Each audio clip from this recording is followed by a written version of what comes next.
Just to kind of introduce myself, my name is Dwight Pearson. I am the QM for the Carolinas, covering Virginia, West Virginia, North Carolina, South Carolina, Georgia. I've talked to a few of you guys on the side, but this is kind of our first training session together. So what I did do for us as well is I pulled out a couple of the high key punch items that you guys have been being hit on, and we're going to kind of go through some of those at some point and just identify the issue and then identify the correct way to correct it. But if you guys have any questions or anything like that, feel free to post them in the chat. I would like to ask you guys, if you can, if you have something directly that you want to bring up, or a situation, just kind of let me know in the chat and I will try to get back to you. Okay. All right, so we're going to go ahead and get started. So the first thing I'd like to present to you guys is a national quality standard question. It's a training performance test. You're not going to get graded on it right now, but this is going to kind of help you or any of your foremen or leads kind of see where you're at. What I would like you to do, I got 36 questions in here. So if you want to go ahead and on your notes, go ahead and label 1 to 36. And as we go through, I'd like you guys also, however, to put in the chat, what do you think it is, A, B, C, or D? That kind of helps you guys get engaged with the training. It also helps you in, if you get a wrong answer or something like that, don't worry about it. It's a learning curve. So, a lot of these are based off of AT&T's national standard. So that's kind of how we deploy this out. So I will go ahead and get started. If you guys want to go ahead and label your paper, I'll give you, about a minute or two to do that, and then we'll get started.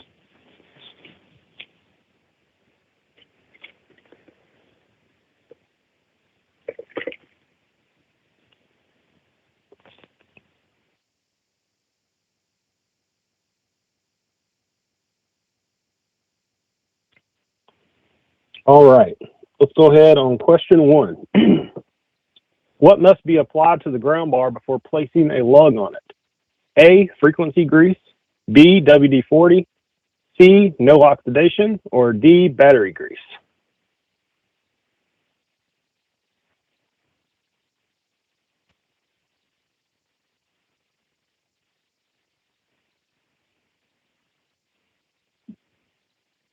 No. If you selected C, that is correct. Should be no ox on the ground bar before placing a lug on it. Moving on. Number 2 here. The maximum spacing for supporting coax cable running vertically is 4 foot. True or false? And feel free to unmute your mics. If you're shy about talking. Put it in the chat. I heard somebody say false. Anybody else want to chime in?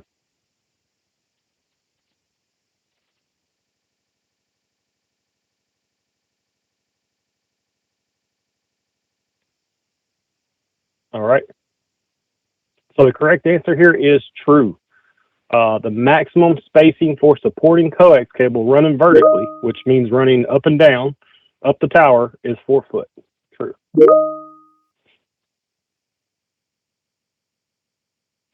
All right, number 3 here. Antenna azimuth orientation must be within plus or minus how many degrees as defined by the RFDS? A, 1 degree, B, 3 degrees, C, 5 degrees, or D, 7 degrees?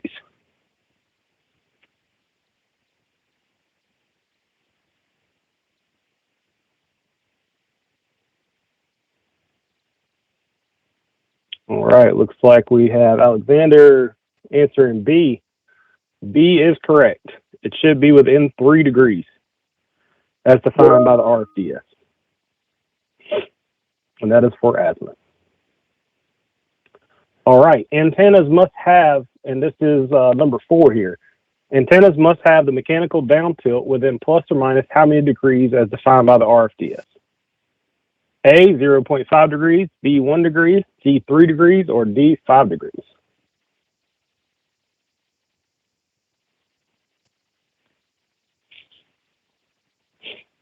like we have Amin, and I can't pronounce your name there. Okay, it looks like a lot of people are selecting B, and B is the correct answer. It should be within 1 degree as defined by the RFDS. No more, no less. All right, good job. Thank you guys for chiming in there. All right, moving on, number 5 here. Antenna roll plumb is required to be at 90 degrees, but the tolerance is plus or minus how many degrees? A, 1 degree, B, 3 degrees, C, 0.5 degrees, or D, 7 degrees.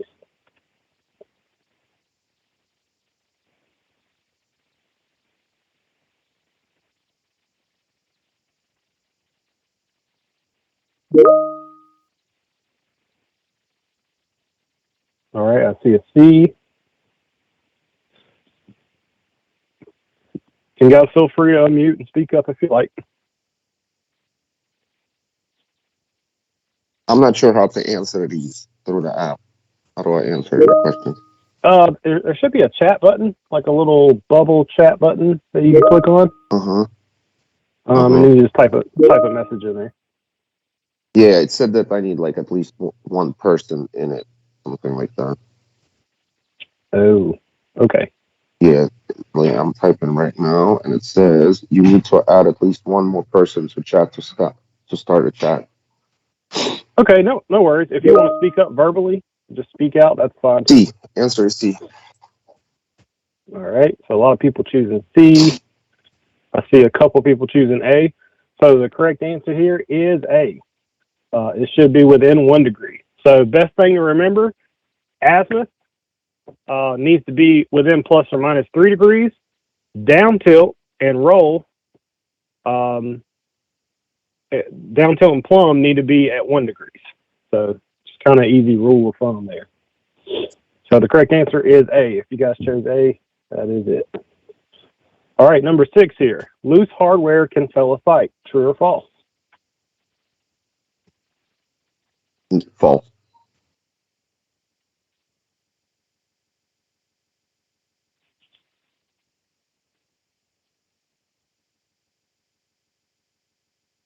All right, I see some people selecting A.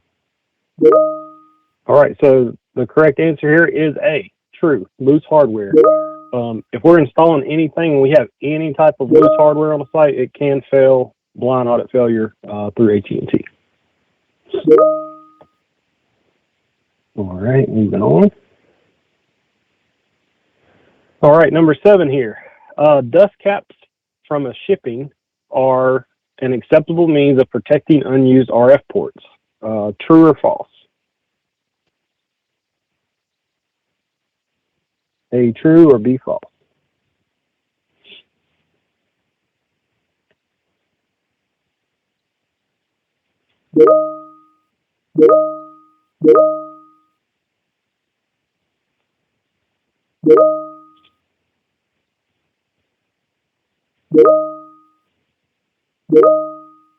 All right. A couple of you guys' answers coming in. If you answered false, that is correct. Dust caps are not acceptable. And we'll kind of go through the weatherproofing guideline here in just a little bit of kind of the rule of thumb of what to use on what ports, whether it be an antenna, RU, TMA, diplexer. But that is correct. If you chose B, that is the correct answer. All right, moving on. Number 8, mid-span hoisting grips, otherwise known as mid-grips, are required only if the trunk vertical run exceeds how many feet? A, 150 feet, B, 250 feet, C, 200 feet, or D, 300 feet? C. When are mid-grips applicable to be installed?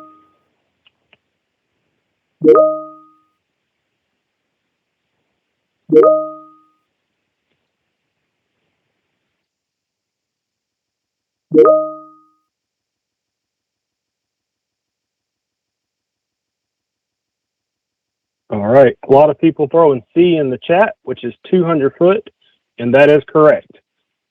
If your If your vertical run exceeds that 200 foot, it could be 205 inches. It could be 201 inches. If it exceeds it at all, then a mid span hoisting grip is required. So a mid hoisting grip for your fiber and power trunks. All right. Moving on here, number 9.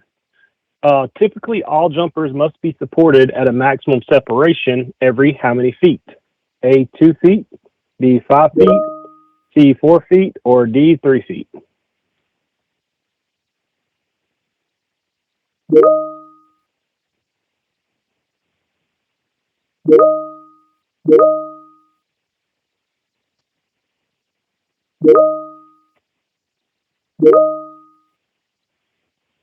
All right, a lot of people selecting D for this one. Got an A in there at 2 foot. All right, so typically all jumpers must be supported at a maximum separation every 3 feet. So that is the maximum separation that we can push it. Now, can it be supported within 2 foot? Absolutely, but the maximum separation is 3 feet. Every 3 feet, we should have a support. All right, moving on. This is number 10. Which of the following will cause an audit failure of insufficient cable support? A, an RF jumper rubbing on tower steel mount. B, excess fiber coiled and zip tied to the mast pipe. C, using a snap-in grommet for something other than its intended use. Or D, all of the above. G.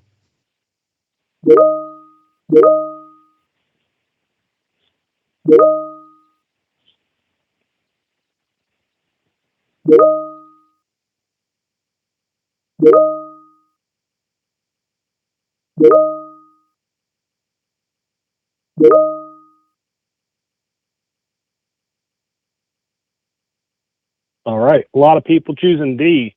D is correct, all of the above.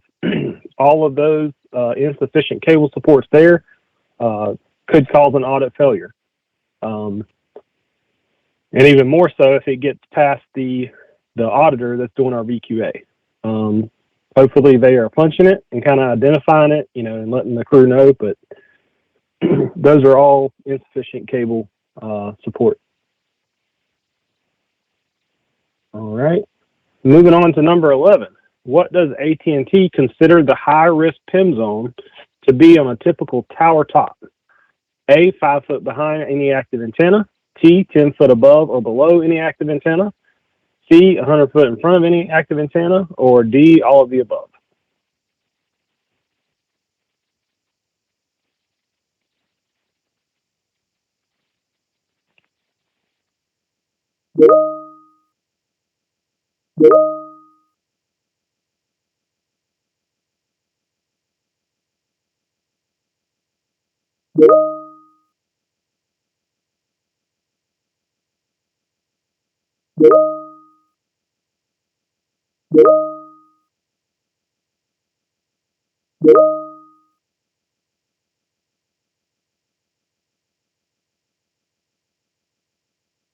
All right, so I see a lot of people answering D. Looks like one person answered B. So the correct answer here is D, all of the above. B is not actually an incorrect answer because it is 10 foot above or below any active antenna. However, you got to meet all 3 of these criteria, which is considered a high-risk PIM zone on a tower top. All right, moving on. This is number 12. Which method of mounting TMAs, diplexers, filters is approved in the high-risk PIM zone? A, 2 acetal plastic band straps to a steel pipe. B, hose clamps. C, solid steel stainless steel banding with no locks applied underneath. Or D, unistrut.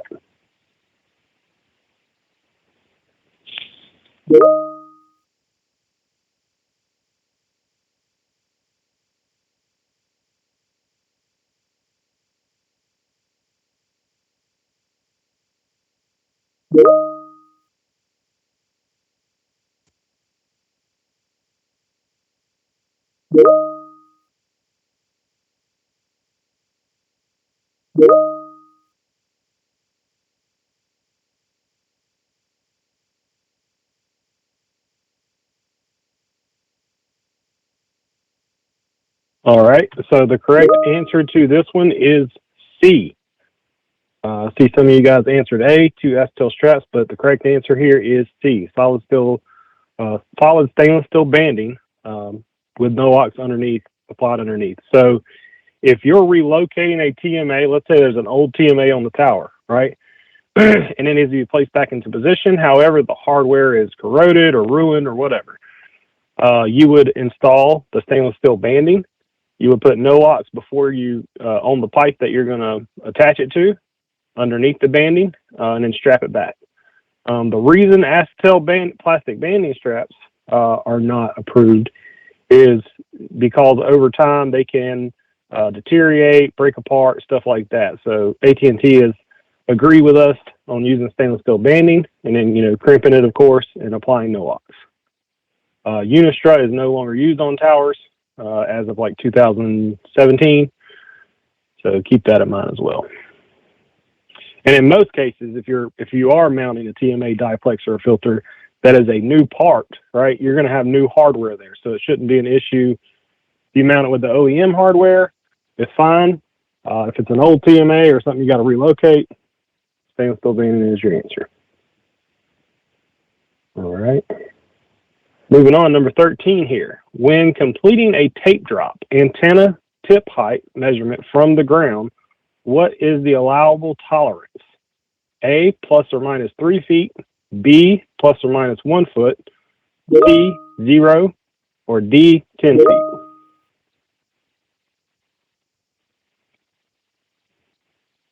All right, we got someone at 0.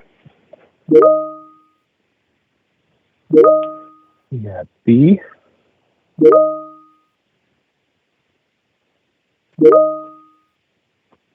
Couple B's, C, and A. B. All right. All right, so it looks like a couple people are kind of floating around, but I only seen one right answer so far. So the correct answer here is A, plus or minus 3 feet. And I'll kind of show you guys that. Now, we want to get them as close as possible, right? When we're mounting any kind of equipment, we want to, of course, stay in the leaf space, which is usually around 10 foot. But our antenna tape drop can be plus or minus 3 feet. So if we have a 175, 172 is acceptable, and also 178 would be acceptable, but that might push us out of the leaf space and also might push our antennas above or below the mount, which they need to be centered onto the mount. And we'll kind of go over top loading as well. All right, moving on. Number 14 here. Typically, when installing new antennas to a new boom mount, the center line of the antenna should match the center line of the boom mount. A, true, or B, false?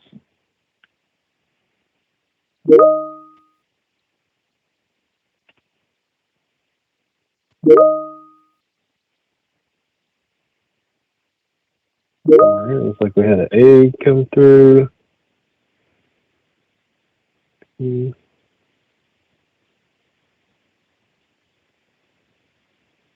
For you guys that are answering in the chat, I really do appreciate that. The engagement. That's good stuff.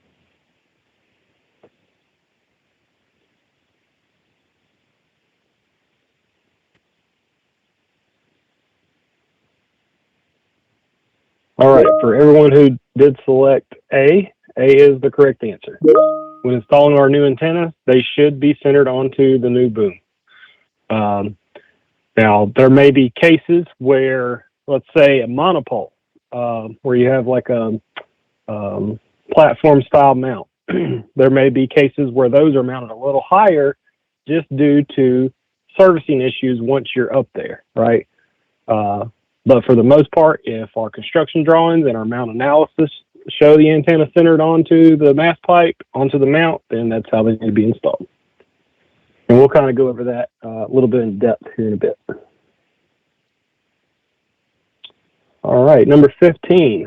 Lugs installed inside a squid are to include heat shrink. A, true, or B, false?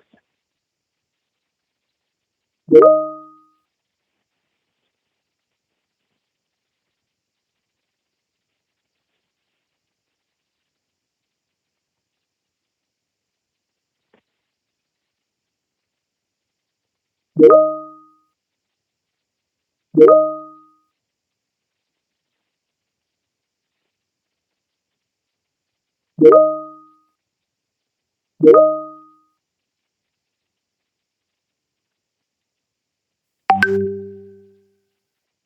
right, I see A and B.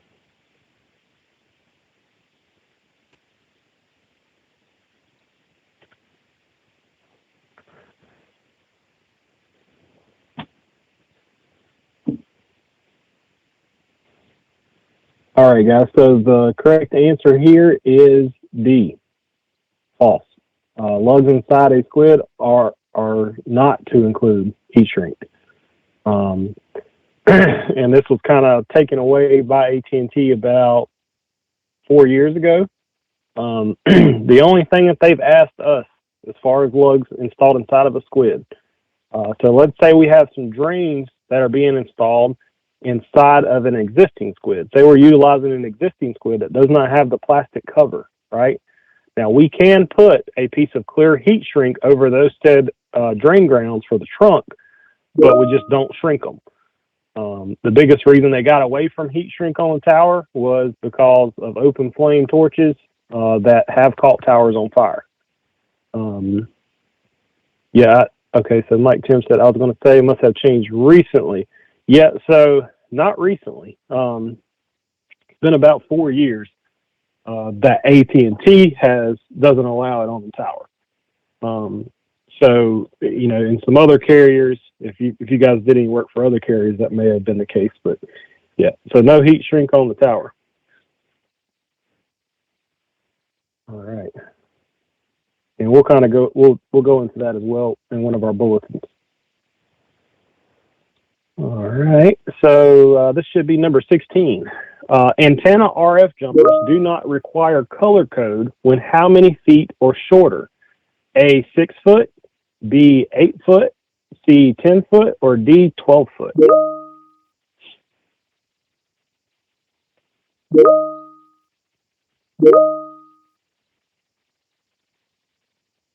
Let's see here. We got a couple going for C.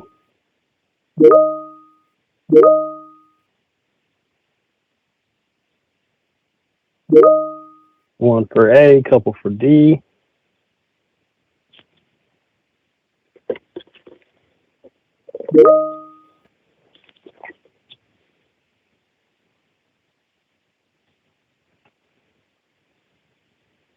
All right. Okay, so for some of you guys that do not know this, or maybe haven't been brushed up on it, AT&T recently released a document last year. No, it was December of 2020, saying that if our RF jumpers are 12 foot or shorter, we do not have to put color code on those RF jumpers. If there's anybody that's wasting time doing that, kind of repetitive, probably should, if you're a foreman or whatnot, just train them. If it's 12 foot or shorter, it doesn't require any kind of color code. If it's 12 foot or longer, then you would have to put color code on each end. And some people do that for common practice just to kind of keep up, but yeah. 12 foot or shorter. All right. Moving on, number 17 here. Zip ties are acceptable for securing what? A, fiber jumpers, B, DC jumpers, C, RF jumpers, or D, rec cables and ground leads. We're talking about the UV rated zip ties.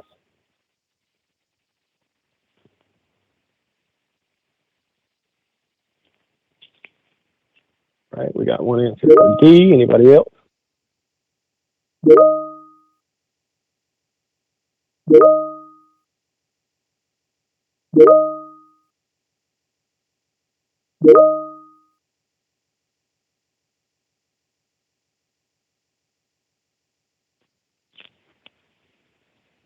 All right.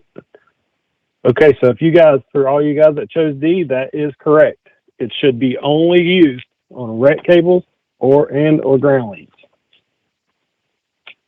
Nothing else. No RF jumpers, no power, no fiber. None of that should be used with zip ties. Good job, guys.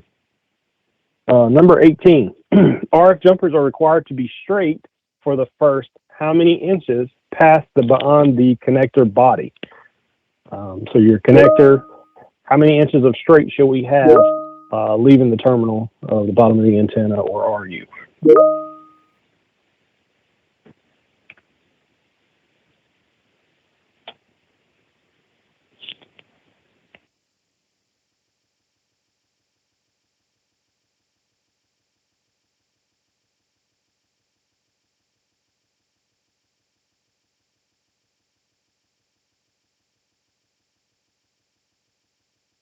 All right, I see a lot of people going for C, 6 inches. So that is correct. Rule of thumb, and just kind of keep this embedded in your brain, is straight within the first 6 inches, supported within 18. So for all you guys that chose 6, good job on that one. All right, we're going to move on. This should be number 19. Not sure how many rooftops that you guys are doing, but this is good to know. What does AT&T consider high-risk PIM zone on rooftops? A, 15 foot behind any active antenna.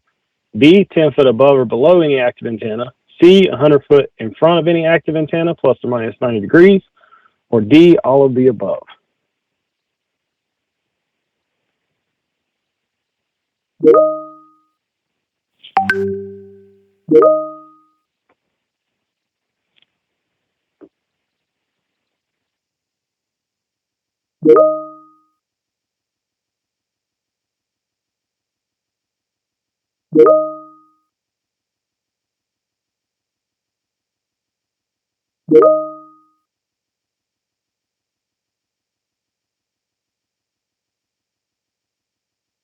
All right, I see a lot of people selecting D and all.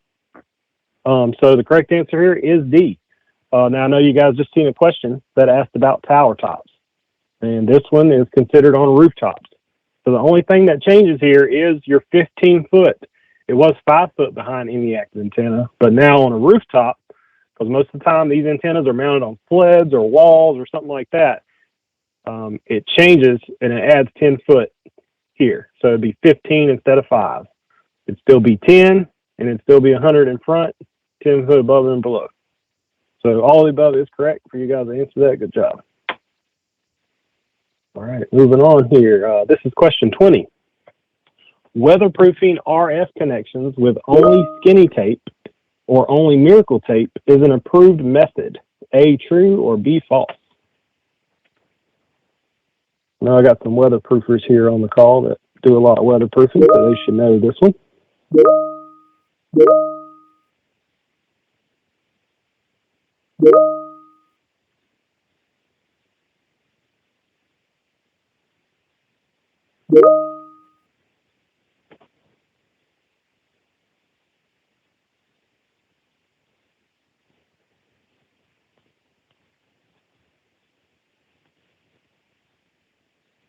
All right. For you guys that chose B, that is correct. It is false. Skinny tape or only miracle tape is not the only approved method.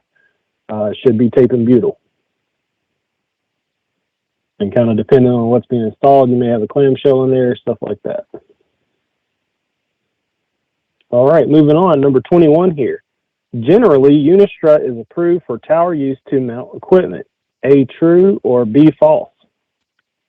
I may have answered this for you guys earlier.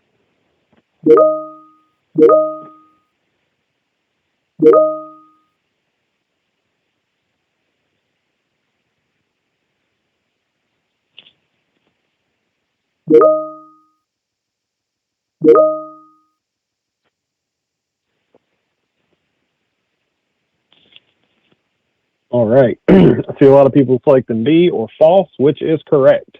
Unistrut is not approved for tower use at all up top. Unistrut should only be used on A-trains on the ground or something like that, but never to install equipment on the tower. All right, we're going to move on to number 22. Antenna mast pipes, mast or frames need to be grounded on rooftops or water tanks. A, true, or B, false? We're talking about the mast that it is attached to.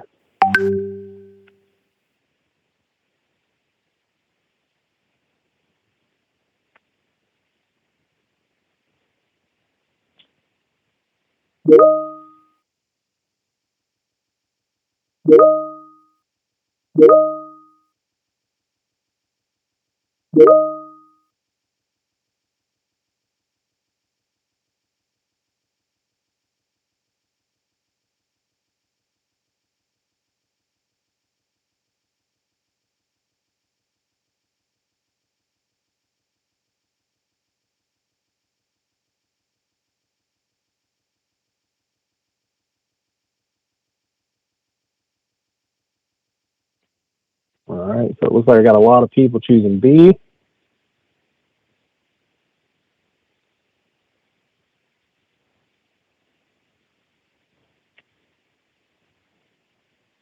All right, that might be the last one. Okay, so the correct answer here is A. Antenna mast or frames do need to be grounded on rooftops or water tanks. And the reason why, so sometimes on water tanks, for you guys that have worked on water tank builds, is sometimes up on our corral, our mast pipes for our antennas are separately attached, right? And let's say the corral is not grounded mechanically back to the tower with some type of ground lead. You would need to run a whip or RTC off of that said mast pipe to back to the tower structure, to the tower steel, which is grounded to the earth. On rooftops, if you're mounting a antenna on a wall, right?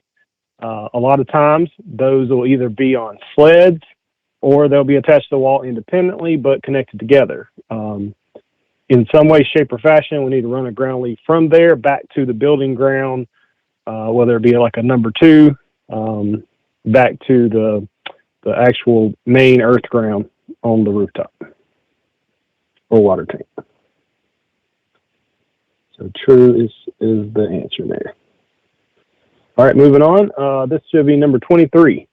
Ice bridge, an ice bridge that's installed should be grounded down and away from the tower, meaning the ground comes off of the ice bridge stick onto the pipe, down and away. True or false? Or false or true?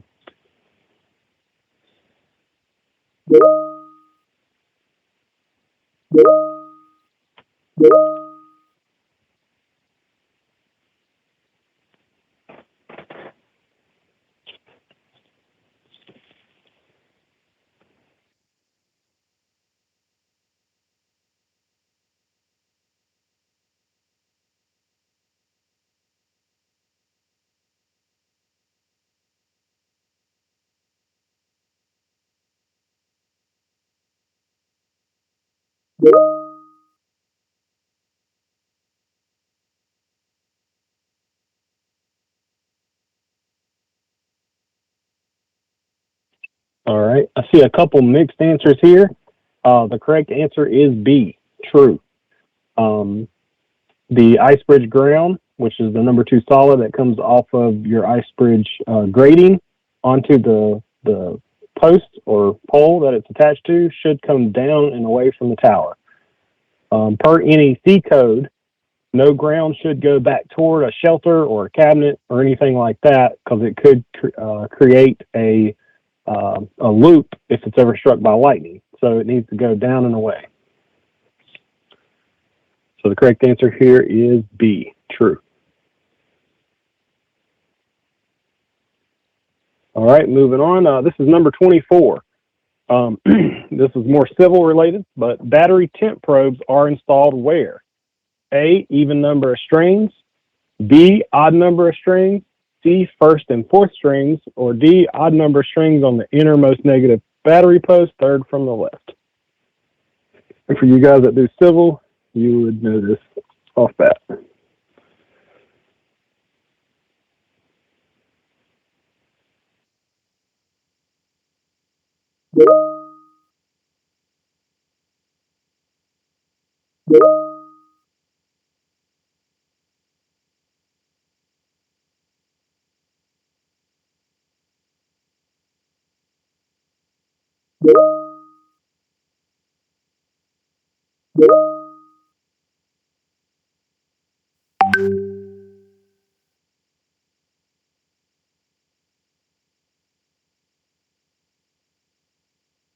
All right, we got a couple of mixed answers.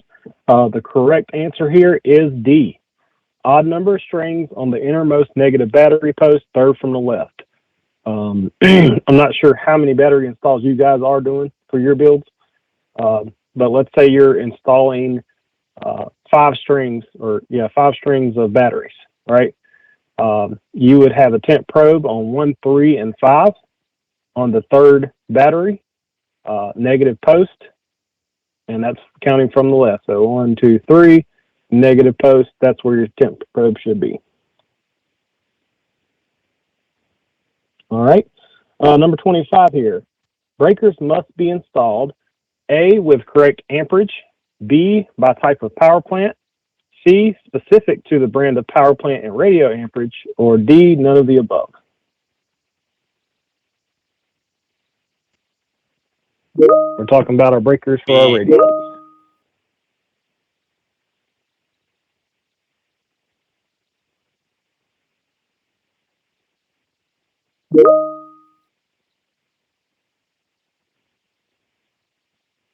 B. All right, we got somebody chose B. We got some C's in here.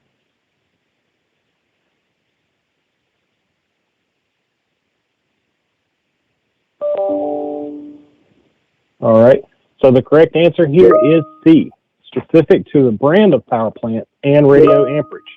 So whatever radios that we are installing, we need to have that correct amperage per that radio, and then we need to make sure we have the correct type of breaker, whether it be a white tip, a black non-hooded breaker, or a black hooded breaker, depending on if we're dealing with a NetSure 512 or a Alpha or Infinity or GE plant. Those take different breakers due to the alarm pinning on the back of the breaker, and the face is different as well. So we'll deep dive into that into a bulletin. Just kind of show you guys the different variants of power plants, which in most cases you're going to see a NetSure, right? So you're going to be installing white tip breakers.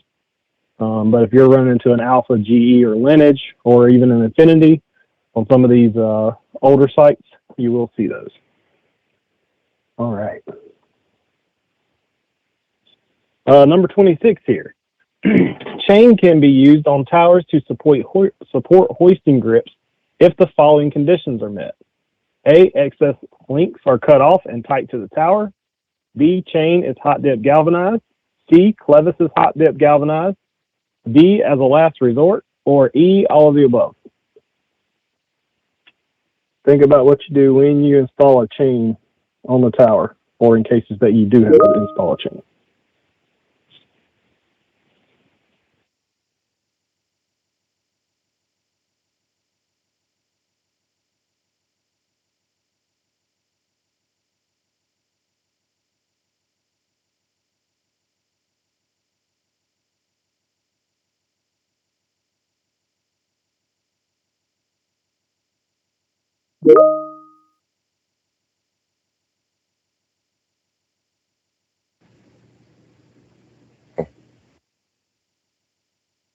All right, I see a couple people answering E.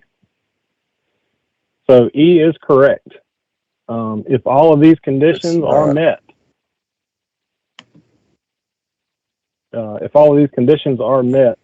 then it's okay to use a chain. Now, chains typically should be used as a absolute last resort, meaning that we can't install our angle adapters onto a piece of angle where it's pulling into the steel. So they should be used as a last resort. But if all these conditions are met, you are good to do that. All right. Moving on, number 27 here. Which of the following is proper method to install hoisting grips on round members? A, angle adapters. B, carabiner. C, steel banding. Or D, shackle or clevis. Proper method of installing hoisting grips onto a round member.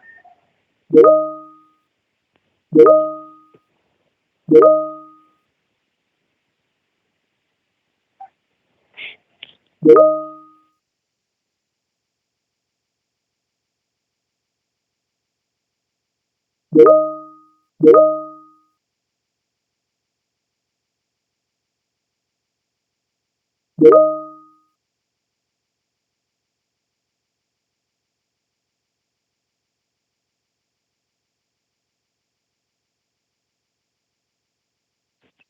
right, I've seen a couple people answering D. D is correct. A shackle or clevis can be used to install to a round member for your hoisting grips. So good job on that one. Number 28 here. When installing chains on a tower top, the chain must be what? A, zinc, B, plastic, C, electro galvanized, or D, hot dip galvanized?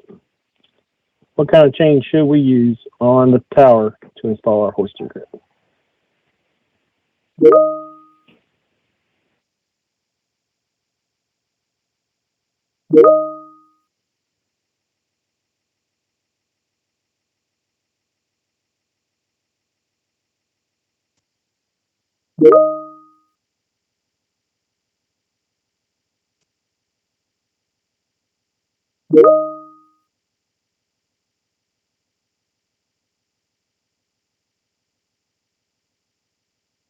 All right, for you guys that chose D, that is the correct answer.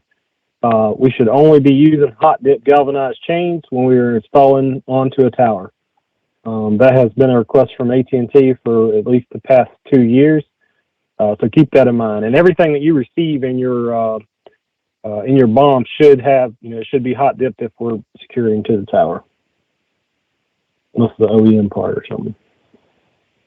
All right, moving on. Number 29 here. RF equipment must be isolated from power equipment on the fifth rack. A, true, or B, false?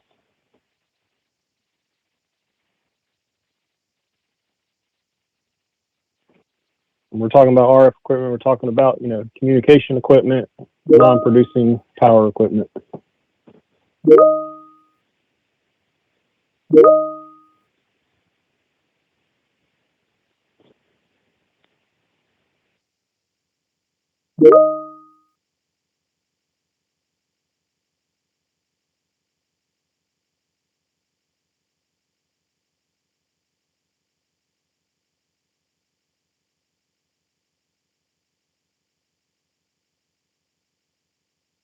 All right, guys. Moving on. So here, our correct answer is A, true. RF equipment must be isolated from power equipment. So RF equipment is, equipment that does not produce power. Power equipment would be like your rake cap or something like that, and it must be separated in some way, shape, or fashion on the fifth rack or hybrid rack. So if you guys are installing rake caps, inside of a shelter or something like that, and there's a fifth rack, and we're putting in, our rake cap there, and it has communication equipment, that stuff must be isolated. Correct answer is A, true. All right, number 30 here. What type of cable conductor is required between the power plant and bottom side rake cap? A, gray Telco Flex Type 2, B, black trunk cable, C, green Telco Flex G, D, Telco Flex 3/4, or E, black charcoal Telco Flex 2. Now this is between the power plant and the rake cap to power it up. A.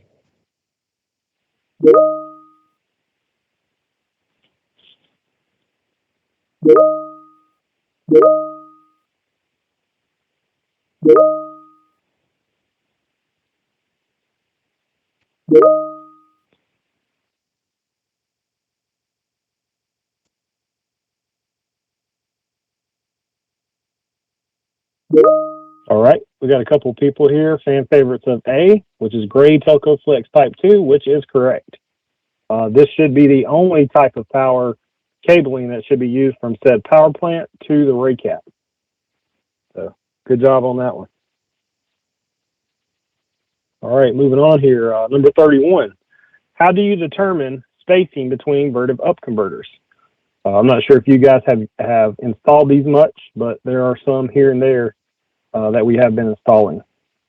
A, standard 3-to-1 spacing. B, use the trunk calculator. C, follow the CDs. Or D, ask your foreman.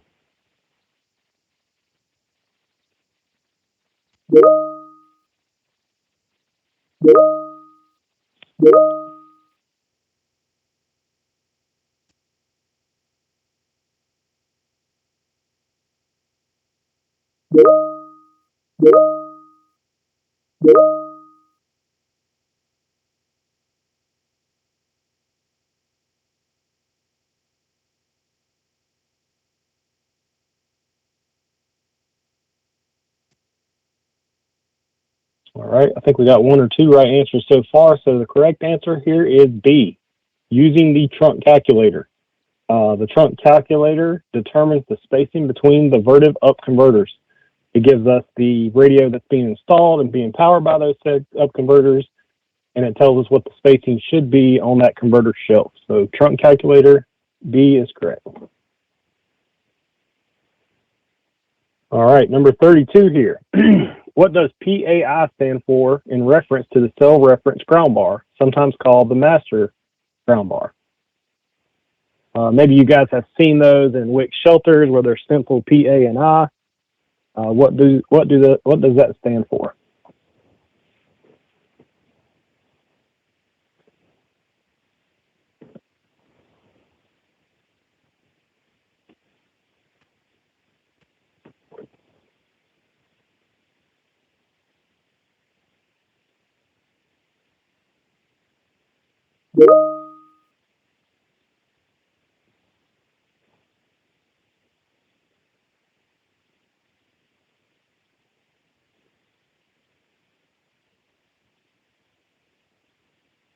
All right, I see a couple guys answering C.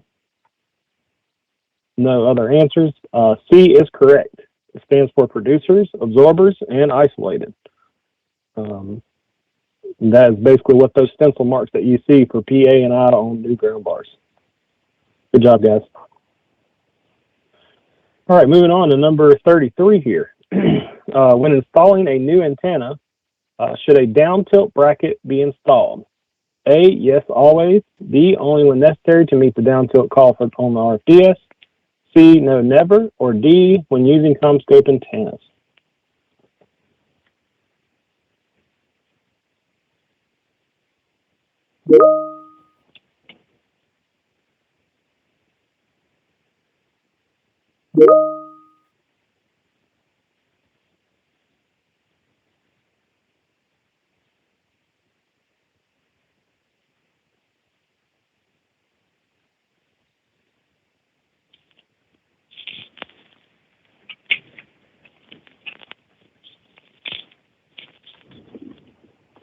All right, so it looks like I got a couple answers for B. Anybody else?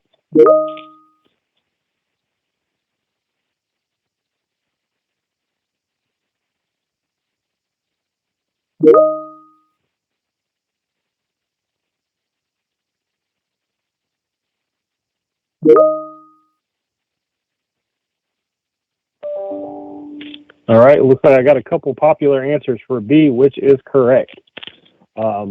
Only when necessary to meet the down tilt called for on RFDS. So that's for new antennas, right?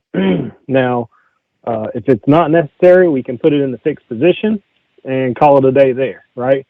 One thing I'd like to add is that if we are relocating an antenna that is existing and it does have a down tilt bracket and it does have down tilt called out on the RFDS, we do need to take that bracket, wherever we're relocating it from, or if we're relocating it onto the mount, because it is in the high risk PIM zone, which is required, for us to meet the PIM mitigation for, any type of metal to metal.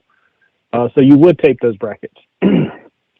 Now, if it's an existing antenna and it can be put into the fixed position, which some of them can, but some of them can't, right? If it can, then we don't have to tape it. We can put it in the fixed position to meet the zero down tilt, and or tape the bracket and move on. B, only when necessary. All right, moving on here. This is number 34. if a GPS antenna is mounted on a WIC shelter in the designated location, no additional grounding is required. A, true, or B, false? And we're kind of talking about the shelter side here. So,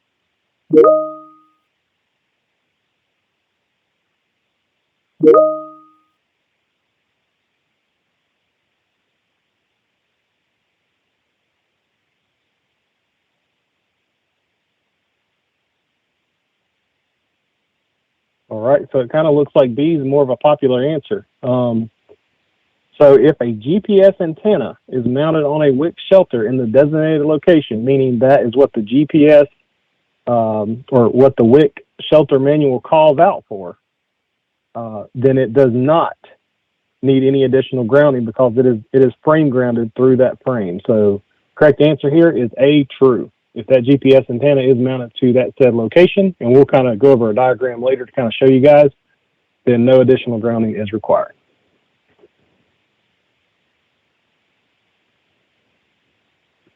All right, we're almost done, guys. Don't fall asleep on me. Number 35.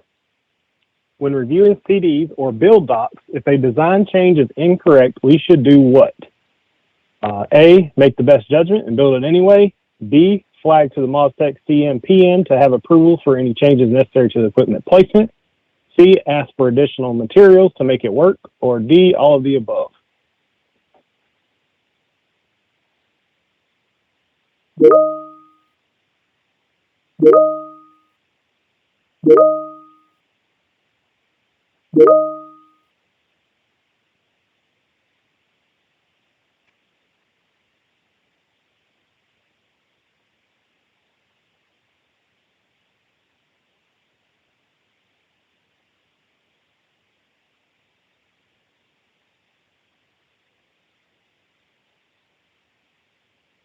All right, so it looks like B is our popular answer.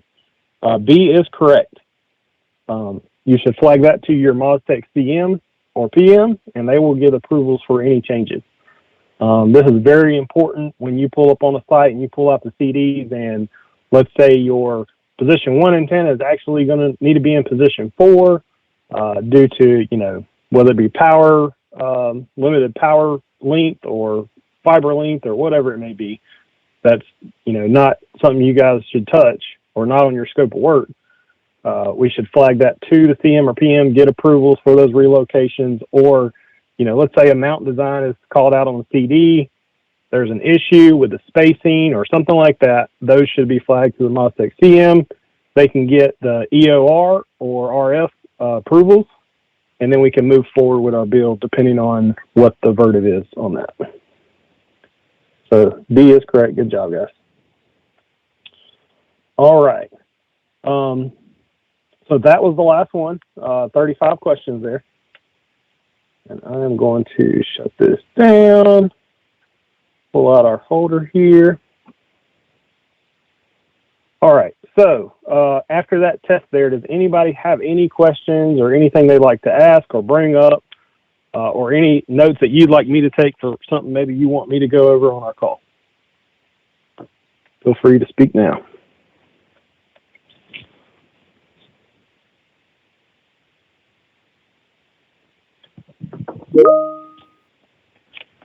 You guys feel free to unmute and ask or say whatever you like.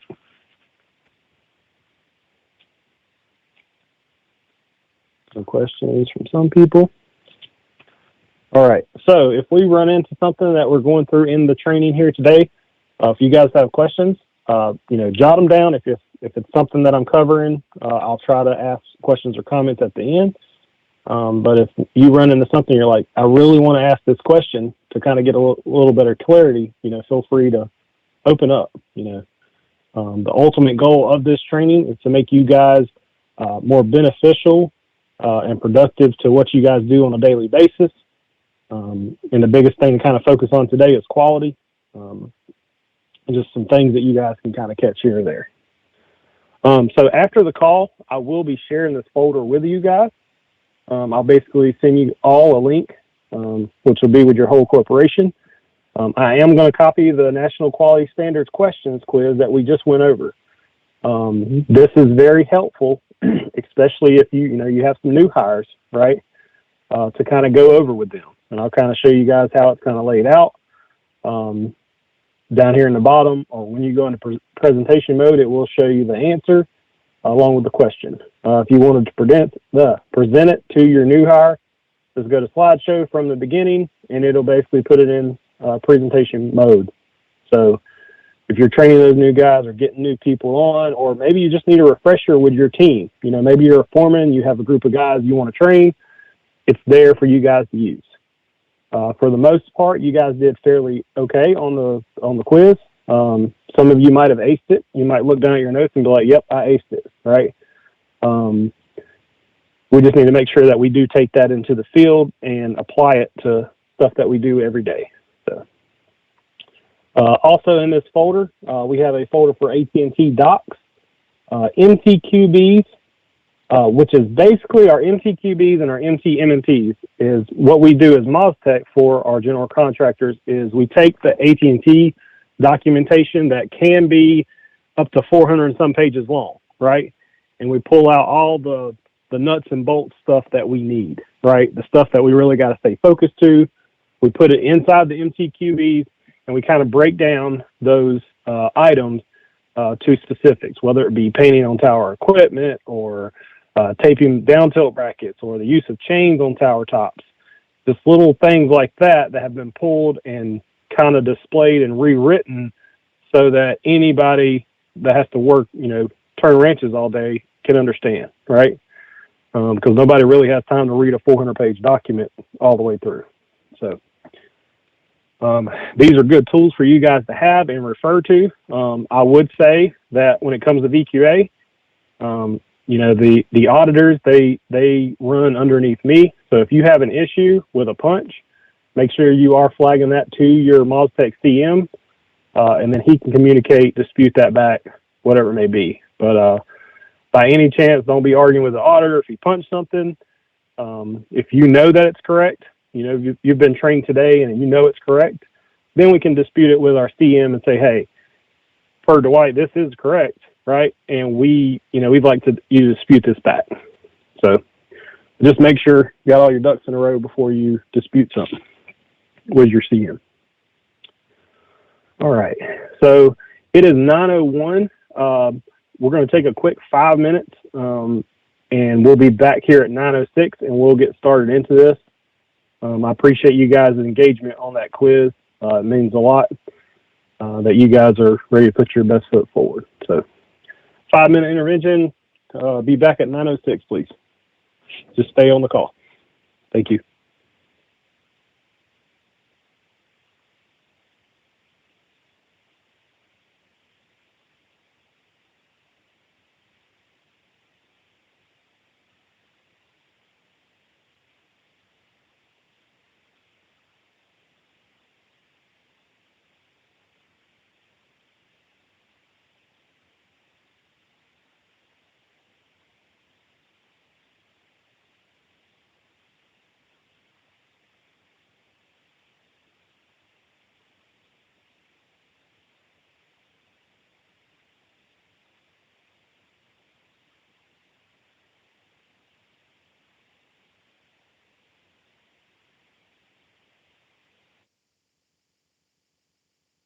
Put it, so they had to resend them a link as well. So we'll go ahead and get started. Let me see if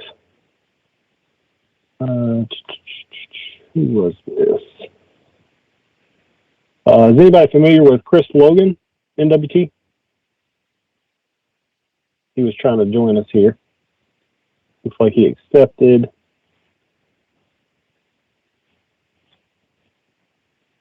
Not sure if any of you guys are close where you could message him just to see if he's getting on.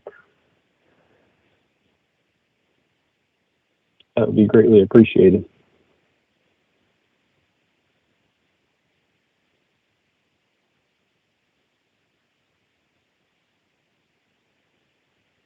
All right, so I just sent him another link. We'll go ahead and dive into what we got to cover today.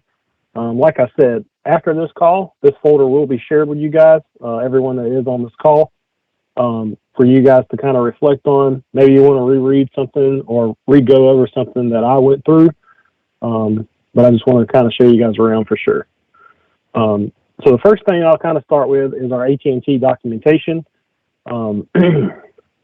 All of this documentation applies to all the scope of works that you guys cover. A couple big documents in here that, of course, for the sake of time, I can't read all the way through, right? But I will go over. So two important documents here are our OEM breaker size, which is version 41. We'll go ahead and open this document. Basically, what this document's purpose is kind of to identify our breaker sizes for ordering and installation, and mostly for what radios you're installing, what technology you're using them for, and what amperage breaker they get used for. So just kind of show you guys around here, it's got all of our RUs on the left side. Then we have our breakers here pertaining to that said RU, and then the technology it will be used for. Like an RU, just an example, RU S4415B30 takes a 25 amp breaker, 670 watt DC power consumption on a 2300 technology. This is a good tool to have in your back pocket, just to pull it out, just depending on what you're installing, just so that you make sure that per your BOM you did get the correct breaker, right? And if you didn't get the correct breakers for the radio that you're installing, flag that to your MOSFET TM to kind of see if we can get that worked out. A lot of good stuff in here. There's been a lot of changes and a lot of additions added, including our PSU rectifiers as well. But very good document. And we kind of break this down in one of our MTQBs as well. Next here is our 18006. Which is probably the most important document for anybody, building towers for AT&T. This document right here is our hose clamp and metal snap-in support pin problem resolution. Basically, this whole document helps cover, your high-risk PIM zone. Now, this is relative to our tower top. We kind of went over that in our quiz that we took. 5 foot behind, 10 foot vertically, directly above or below, or 100 foot out in front. Which does change when it comes to rooftops. As you guys can see here, a couple good bullet points for rooftops that are shown here. Biggest thing that we want to kind of get from this one is what kind of snap-ins or what kind of polymer parts should we use for our supports. And I did do something. Where is it at? That's not it. I did pull out some punch photos that you guys had on a recent project, and it looks like there was a couple support issues, right? And it's not to throw a flag on anybody that's done the work, but it does kind of communicate that, hey, there is a couple misunderstandings when it comes to what parts we should use, stuff along those lines. When you are trying to meet PIM mitigation, we should be using the correct PIM parts that are issued to us. Sometimes you might get hybrid snap-ins with a cable cushion, or you might get these here, right? The SA1C and the SA1C ISO setup, something like that, or the SA3C, which is a 3-way adapter. Keep in mind, if we are using adapters like this, the most that we can stack them is 3 high. Shouldn't be stacking over 3 high. If you have to stack an extra run, just kind of keep that in mind. A lot of good breakdowns and some links to the parts as well. Here are some other solutions that they would use on like an angle iron style mount. They want it on the flat side, banded back to the toe of that angle iron. Here are some of like our hurricane blocks. You guys have seen these where we basically use our Deltec band to band it back in 2 spots back to the pipe, and then we install our hardware for supports. Here's a couple more options here. This is actually on the toe of an angle.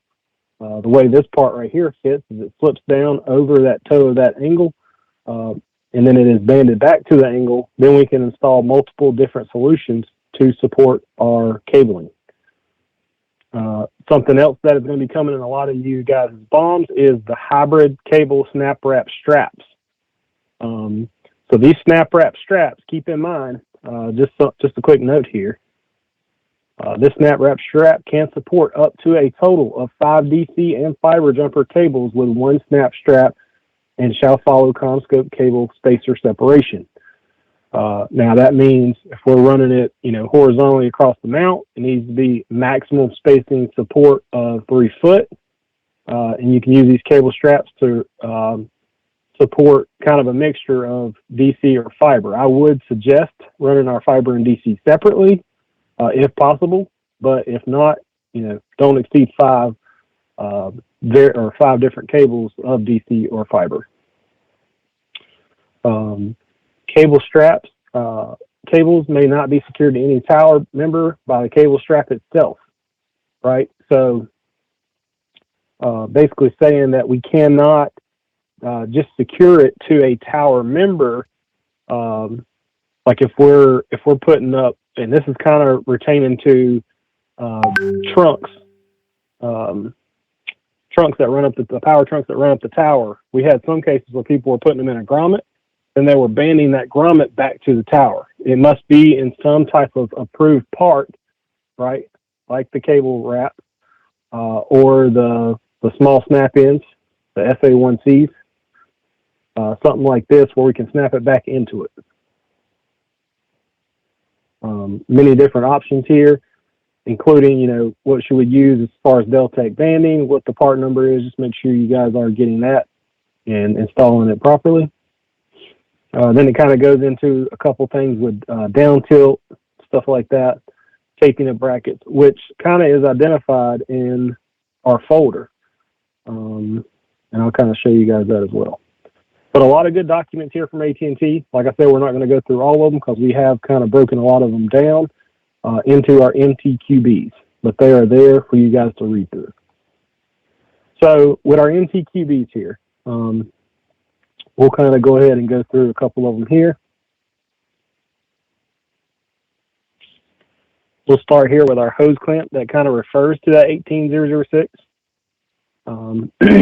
And I think a punch that was brought up that is very, was it this one, cable service? Might have been this one. Either way, snap ins on the tower, like if you show up to a site and you don't have the materials, flag that up that, hey, I don't have the materials. Metal snap ins, we really shouldn't be utilizing these at all when it comes to supporting them back to the tower because you have metal to metal contact. This has been a known pin producer. That's why they don't use snap-ins anymore. And that's also why they brought those hybrid snap-ins into the mix, which is a very good solution. Break down here, key items. No stainless steel touching galvanized steel. Make sure that we are applying NOAC. So like installing our squids on the tower, those are dissimilar metals. And if they are in the high-risk pin zone, those brackets do need to have NOAC applied underneath before we attach the bracket to tower steel. I think I got a question. I don't want to butcher your name, but is it Costa? Yeah, my name Konstantin. Yes, I have a question about this snapping. About you say like no metal to metal, but in the case if we use, like green big snapping 5/8. But they like plastic green. That it was allowed or not? So you're talking about the hybrid in the snap-ins, place. green? No. About like example fiber jumper and the power jumper and the grommet multi-hole, and in this picture in the place of the metal snapping, can you use big like green metal snap? Because yeah. it was not be. Okay, so let me clarify that just so I make sure I'm understanding you. So let's go back to our 18006. The only time that you can use those snap-ins, and I'll kind of show you here. All right, Yeah, so this there's okay, so you were cutting out a little bit. So there's these type of snap-ins, which is a hybrid snap-in, right? Now these can snap into a metal solution, right? Because it does have this plastic vinyl on the outside of the metal, right? So it's part of the pin mitigation parts, right? So you're fine with using something like this.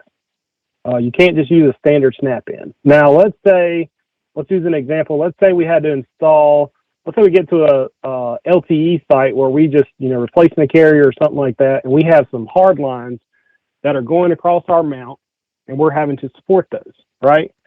Easiest fix if we're having to use a metal snap-in, especially on those 1 5/8 hard lines, we would use a metal snap-in, right? And then we would use the SA ISO solution, which is a polymer. This is a plastic polymer snap-in with the stacked metal snap-in, right? That's totally okay. We have a PIM cushion. It's not creating PIM interference. I would say, however, these metal snap-ins, and they've been very picky about them. In reality, we really shouldn't use them on the tower if we can avoid it. But one thing that they have brought up, and let me see if I can find it, is that when it comes to these metal snap-ins, is they need at least 3 inches of spacing. So I've seen some crews, and not necessarily, here it is right here, not necessarily any of you guys' crews, but the SA ISO solution, we should have those at least 3 inches apart. So let's say you have them plugged in, snapped in below the squid or something. They must be at least 3 inches apart if we're going to use them. Now, in most cases, you guys should be being supplied with the parts that you need to, make your supports right. And if you're not getting those, please flag that up to your MOSTEC CM. But if we are using those in that SA ISO solution, such as here, to support fiber power, hard lines, stuff like that, which we should only really need these for hard lines, right? Because there are other solutions for fiber and power. Just make sure they are 3 inches apart. Does that answer your question, sir? Yeah, pretty much. Like question, can I use this big green snap or not? Yes. Yes. Okay. I have answers. Thank you. Yeah. So I would, however, like depending on how many you guys get of these hybrid solutions, let me get back to it. Depending on how many of these hybrid snap-ins you guys do receive, I would be careful about how many you use in each location, because these may have been ordered by our scoping team to help with a certain area or build of the tower. So you don't want to use them all on alpha. Maybe you need one here on beta, one here on gamma, one here on alpha. So just keep that in mind. Most of the polymer parts you guys should be supplied should be for underneath the radio, underneath the antenna, and any supports in between the squid and radio. But good question. Yep, you're good to go on that one. A couple other things that have been identified here as well. If it cannot be avoided, as far as stainless steel touching galvanized steel, I know we talked about installing banding. If we have an existing TMA that we have to attach and the hardware is not good on it, we can attach it back to the tower steel. We have to apply no locks where any set screws or banding or anything like that is between the galvanized and stainless and the mounting pipes. So kind of keep that in mind. Stainless steel beam clamps can no longer be used in the high-risk PIM zone. So let's say you guys get a site where you got to go do PIM mitigation. Everything that is stainless steel, including the snap-ins, has to be removed from the tower and replaced with polymer parts. Either the SA1C blocks, or, in some cases, maybe the hybrid snap-in, but in most cases, it's going to be all polymer. Let's see here. Fiber service loops. So there was recently a document that we created for the new SK 3 fiber coilers. You guys have maybe seen those on site. Let me see if I can pull one up for you real quick. I know I got an MTQB out on it. Let's see.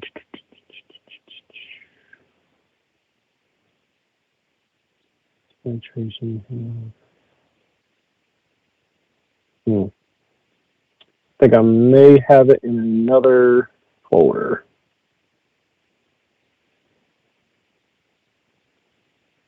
No, actually.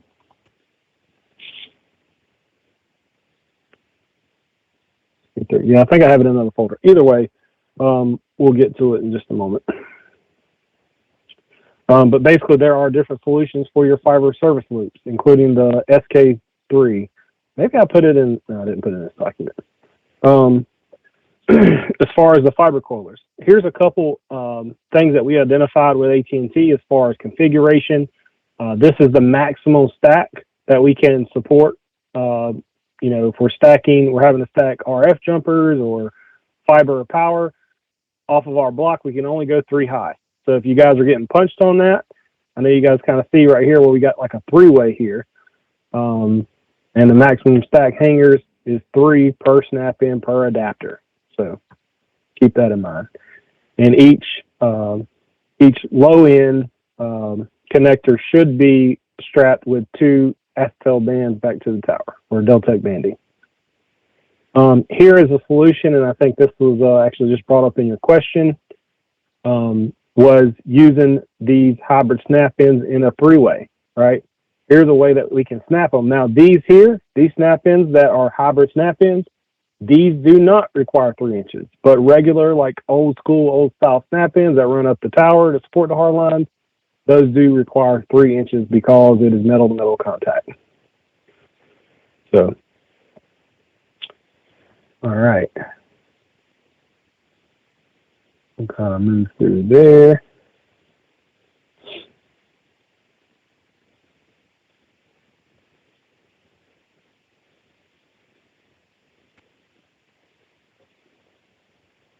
Thinking I might have had one deleted out of this folder for some reason. Oh, here we go. I named it Fiber Coiler Installation and Guidelines. This is kind of to refer back to what I was talking about just a few moments ago. So recently AT&T released these last year. They're the Fiber Coil SK3s. Basically, these should come in like 3 packs, right? If you're doing a new site build, you should see these in 3 packs. And the way they should be installed, they can either be stacked together or they can be independently mounted. Once you guys get this document, if you read through it and have any questions, let us know. But they can either be stacked, right, for our fiber service loop directly under the squid, depending on where you're going to store all that fiber, extra fiber.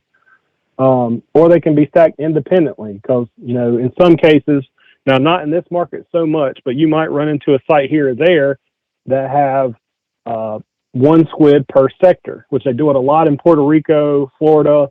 They have a squid on alpha, beta, and gamma. You have your alpha, beta, gamma squid. That's just kind of how they do it. But they can be supported independently or stacked. Joshua, you had a question, sir?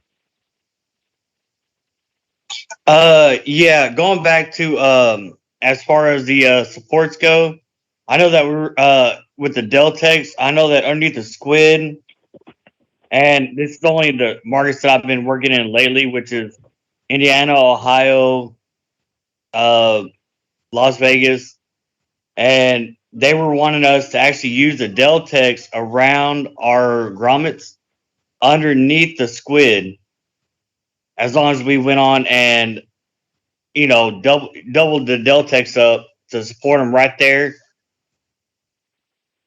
Are y'all allowing that out there?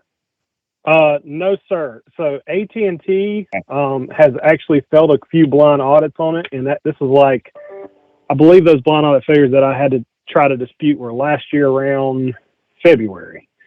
They used to allow us to install a grommet with said cable inside grommet, and then we would put 2X banding around that grommet back to the tower steel.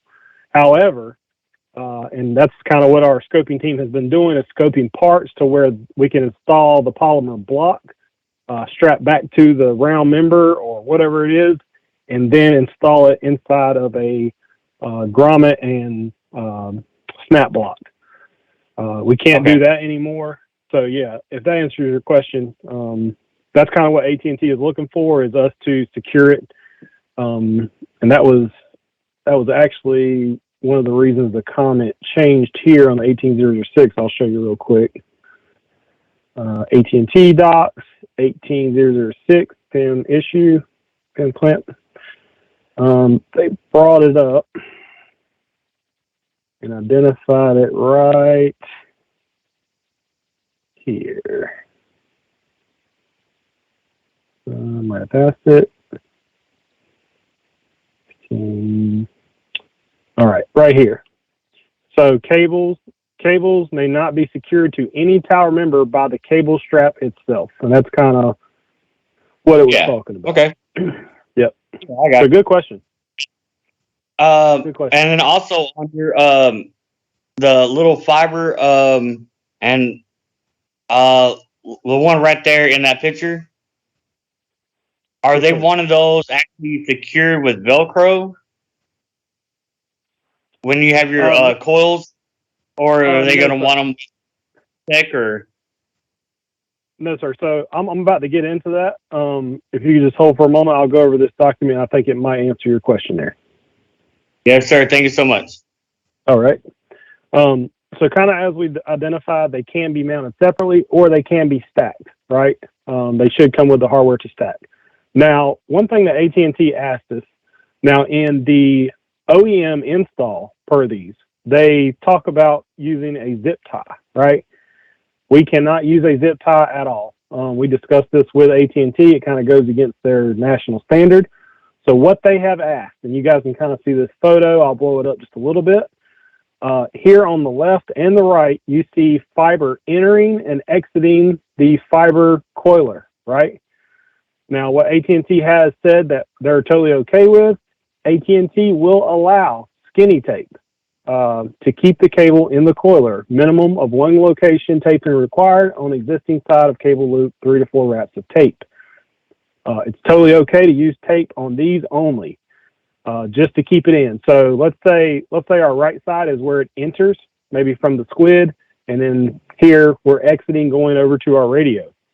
Once we put that coiler in there, I would try to keep the entry and the exit on, on either this side, this flat side, or that flat side, the long side, if you want to call it, and just wrap one piece of tape. Now, if you have them entering down here, and then let's say they're exiting up here, you would then need some tape here and at the top. But if your entry and exit is on the same side, which is probably the best, way to dress it in, these are attached with our acetal straps here. And then we have the skinny tape to secure the fiber. This one is actually a little bit too much in here, but just try to get it tight in there, get it snug. Don't want a ton sticking out of it, and then miracle tape, skinny tape. All right, so good question there, Joshua. Kind of went over this part here. That kind of determines whether we can stack them or not, but good document to have, especially if you guys are seeing these on site.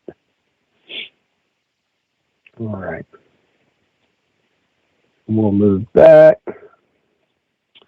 Next thing we want to get into is our power plant and breaker requirement, which is here. This is a document that we created off of basically everything AT&T has given us as far as their AT&T national standards. What we have done here as MozTech is kind of how to help identify those power plants, identify the breakers that are needed, make sure that we're getting the correct stuff to get our build done, timely manner, all that good jazz. So we can all turn a buck. It goes a little bit into batteries and breakers. There are some sub folders here that you guys can click on as well, which is the actual AT&T documentation. Biggest thing I wanted to kind of get in here is how to identify the breakers per the power plant. Most common, we're going to see an Emerson breaker, white tip breaker, depending on, whatever radio's up top. We're going to make sure we have the correct amperage. And then if we're installing inside that Emerson or Vertiv or NetSure, we do take white tip breakers. The difference in breakers. So we have an alpha here and a GE lineage. So an alpha plant or an alpha Argus plant has different alarm pinning here on the backside, right, where it plugs into your breaker bar. It also has a black tip or black switch on it with no hood. Also on the GE lineage, the difference is still a black tip switch here, but we have a hooded style breaker. Also, we have different alarm pinning here on the back. And Emerson as well. You can kind of see we have two here that are, similarly long pinning, 3 pins, and then we have basically a pin and a half on the GE lineage. So that's kind of how to identify. Another thing that was dumped in here is our 18002, which is our breaker call out per AT&T. We kind of just went over that, but this kind of gives you a ballpark figure of Alpha, Argus, Emerson, GE lineage, or Infinity plants, and what those part numbers kind of look like per the breaker, per the radio, per the technology. It's a little bit in depth, but I'd rather have more information than not enough. So we attached that in this bulletin as well. Here we go. This is a couple examples of our Argus 250 amp breakers. Kind of what you should see is for a part number. GE lineage, kind of what our part numbers will be here as well. And we'll kind of go in and break this down. So for our Emerson here, we have our white tip breaker. We have different alarm pinning on the backside due to what kind of breaker bar is in there for it to be acceptable.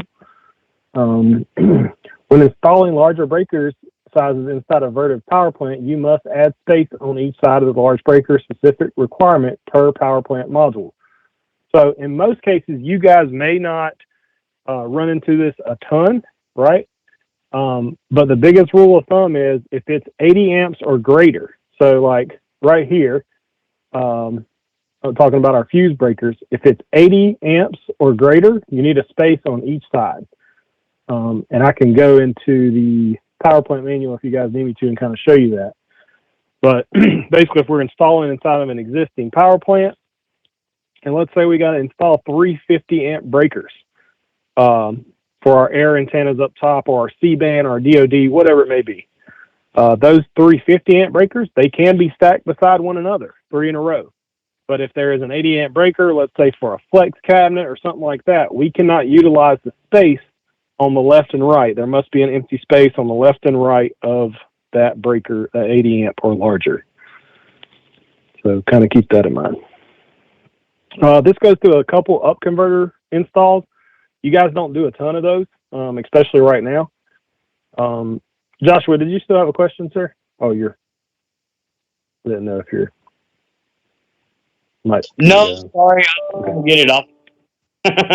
Okay, no worries. I got it. Okay. DC up converters. If you guys do run into installs on those, very simple. It was kind of complex when we first received the installs, depending on if it's a Net 48 or Net 58 VDC. But it's been pretty simplified, right? We kind of go through here and show the optimal pattern of what it should look like. It really should look like, 3 space 3 space 3. But the DC calculator is going to call out what you can use. Now, at a maximum separation, you can install up to 4 in a row when it comes to DC converters. However, those have to have an empty space. So most of the converter shelves, if you guys are showing up on a tower build and the civil's already done or, something like that, then you would, just roll on with that. Because if they pass their audit, then you should be good to go.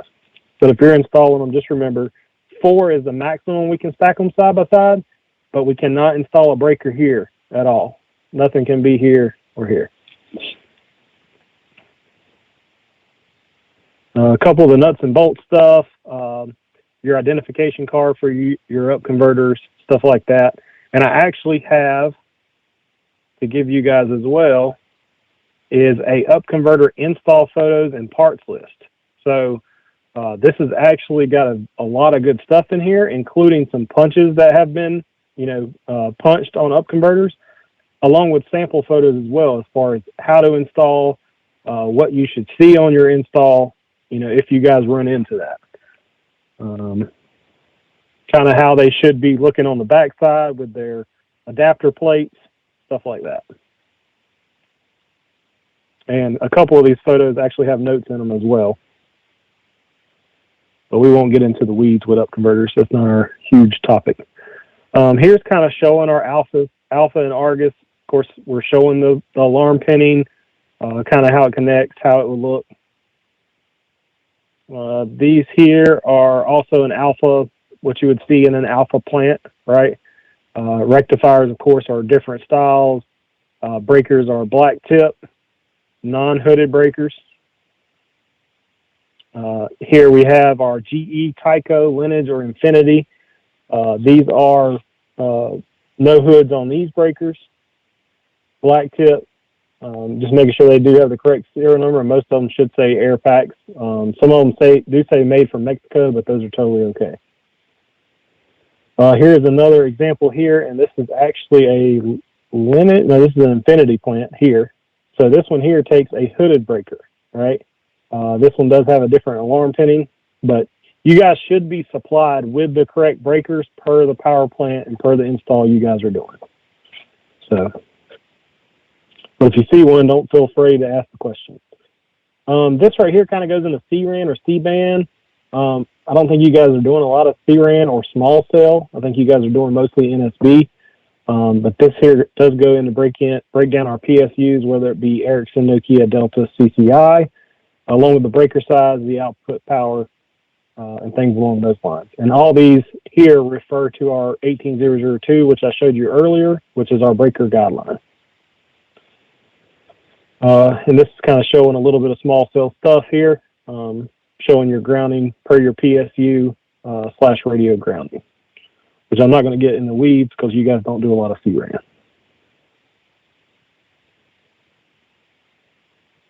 All right. Next thing that we would want to go over is our use of chains on tower top and installation of the hoisting grips. So this is actually a bulletin that was put out in July 30, 2020, just kind of showing you guys guidelines for hoisting grips. If we are using like the Franken-style clamp here, or galvanized angle adapter, UA3G with CommScope, we should be installing it in a manner where it's pulling back into the tower. We shouldn't install, like we would never put our clamp down here on this vertical toe of the angle.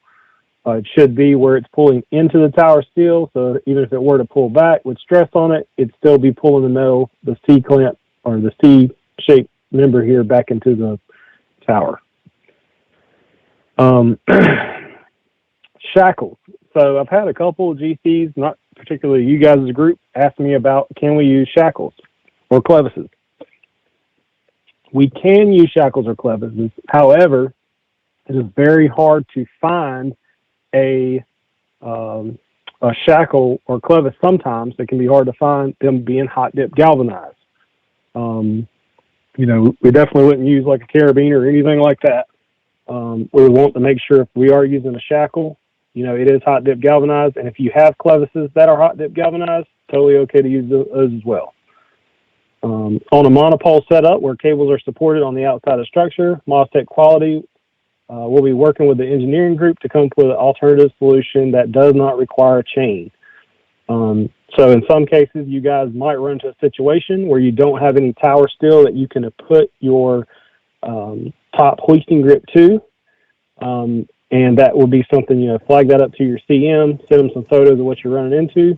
But for most cases, we should have a solution other than a chain. And if we have to use a chain as a last resort, it's totally okay. Somebody have a question? Okay. All right. Here are some other locations on the collar of the mount. Since the chain cannot be used at this time, please look into applying galvanized beam clamp to the section of the collar that will allow you to properly load it. Beam clamp like shown below in the photo. Example, kind of have a cutout here where we can apply that beam clamp to.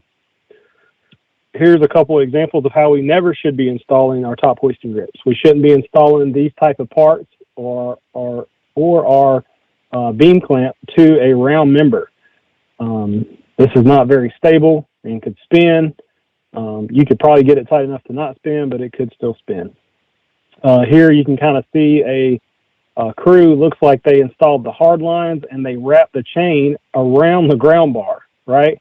Now it is wrapped around the tower, but now if somebody had to take that ground bar apart, there could be some pinching and playing in that chain when they're trying to take it apart. So we don't want to wrap it around there. We don't want to put stress onto the bolted member here, which is the ground bar with a chain.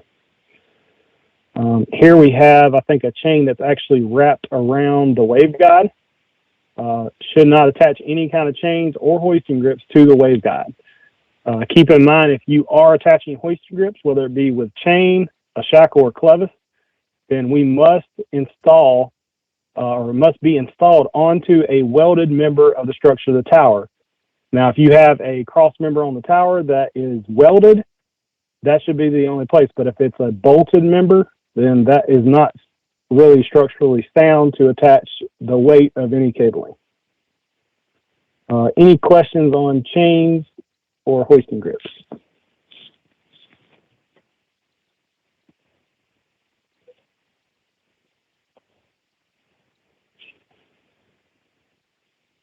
And as always, just a little note here at the bottom, if you're starting construction on a project and would like guidance on the proper way to set up hoisting grip, please take a photo of the location you need to secure it to and work with your senior construction lead, and or if that senior or if that CM needs help, you can always reach out to myself as well as the quality manager. I'll try to help. Don't bring it up at VQA point, bring it up during construction.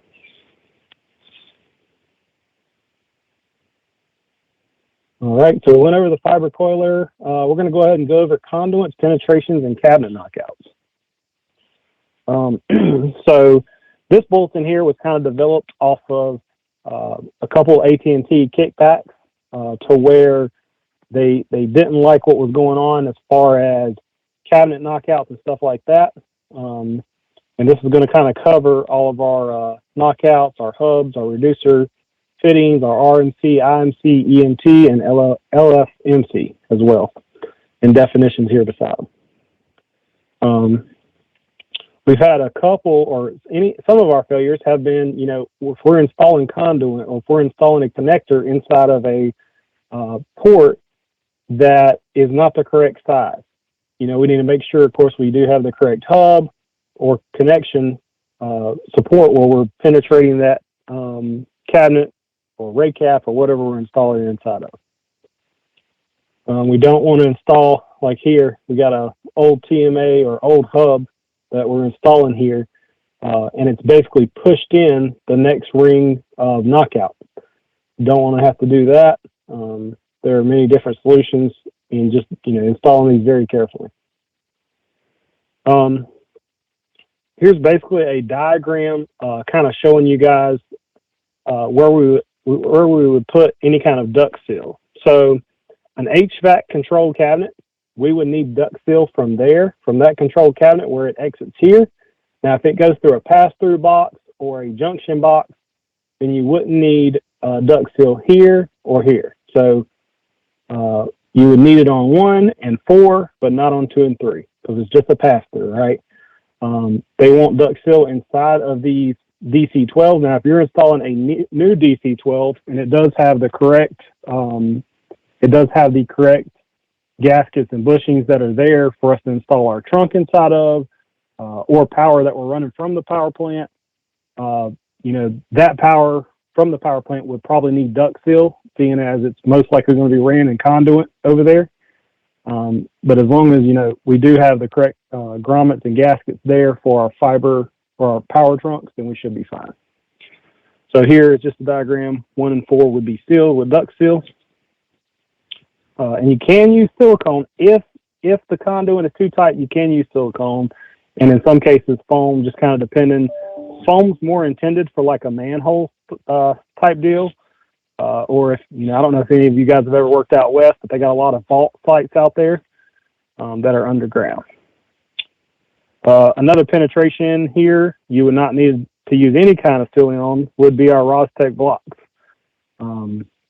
These here we should only be cutting out the diameter of cabling that we are sending into the shelter or cabinet if we are having to run cable in and out of these Rostec blocks. So they should be good themselves. All right. You guys tell me whether or not, have you guys done a lot of painted tower tops or painted water towers or anything like that? Y'all seen a lot of that in y'all's forecast? Way too many. Okay. So this is definitely something we will cover. So this document here that we created was basically painting tower top equipment in steel. This was actually released off of a project that failed miserably in blind audit failure by AT&T due to the guidelines of where they want paint at. Here's a quick diagram of where you do not want drain hole or do not want paint, as far as drain holes, weep holes, ventilation holes, stuff like that. You don't want to clog it up. And the cooling fans that are on the back of these radios, they don't want paint here. Now, if it's applied after the VQA or something like that, by the tower owner or something, that's a separate situation. But as far as our VQA and getting, our job done and out the door, these are kind of where you wouldn't want paint. You wouldn't want paint to cover up any of your lights. We've seen that in the past. Overspray or something, covering up the lights, not able to identify. Flat angle to another flat piece of angle iron. You want to keep this spot here where it's attached back to where it's structurally grounded. Also, as well, when it comes to attaching ground bars, wherever you are attaching your bolts for your ground bars or your beam clamps, you want to make sure you have clear vision or a visual that we have no paint here where we're attaching back to. A couple brackets that kind of meet the criteria that AT&T considers a proper bond is any kind of bracketry that bites into the steel. So you guys can kind of see here, this antenna, I believe this is actually a KCI antenna, if I'm not mistaken. This bracket here actually has teeth that bite into the steel. So it breaks into the paint, attaches to the steel, you're fine.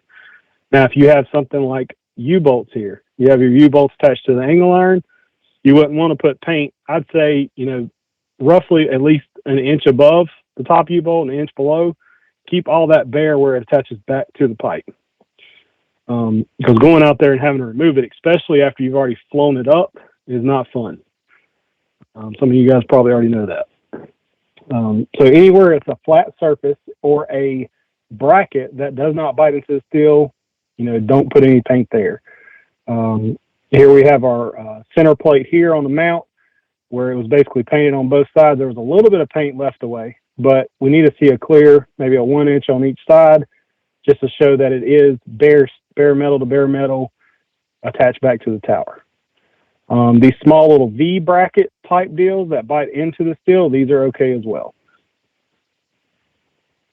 Any questions on painted towers?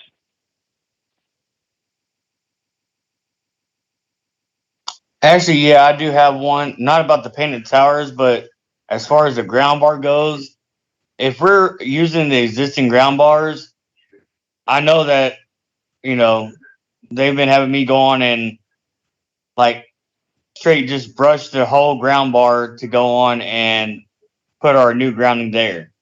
Is that still the case? Yes. So, and I think it's a little bit of a nitpicky call, right? But we kind of got to identify it from, you guys are in the field all the time. Y'all are turning the wrenches, right?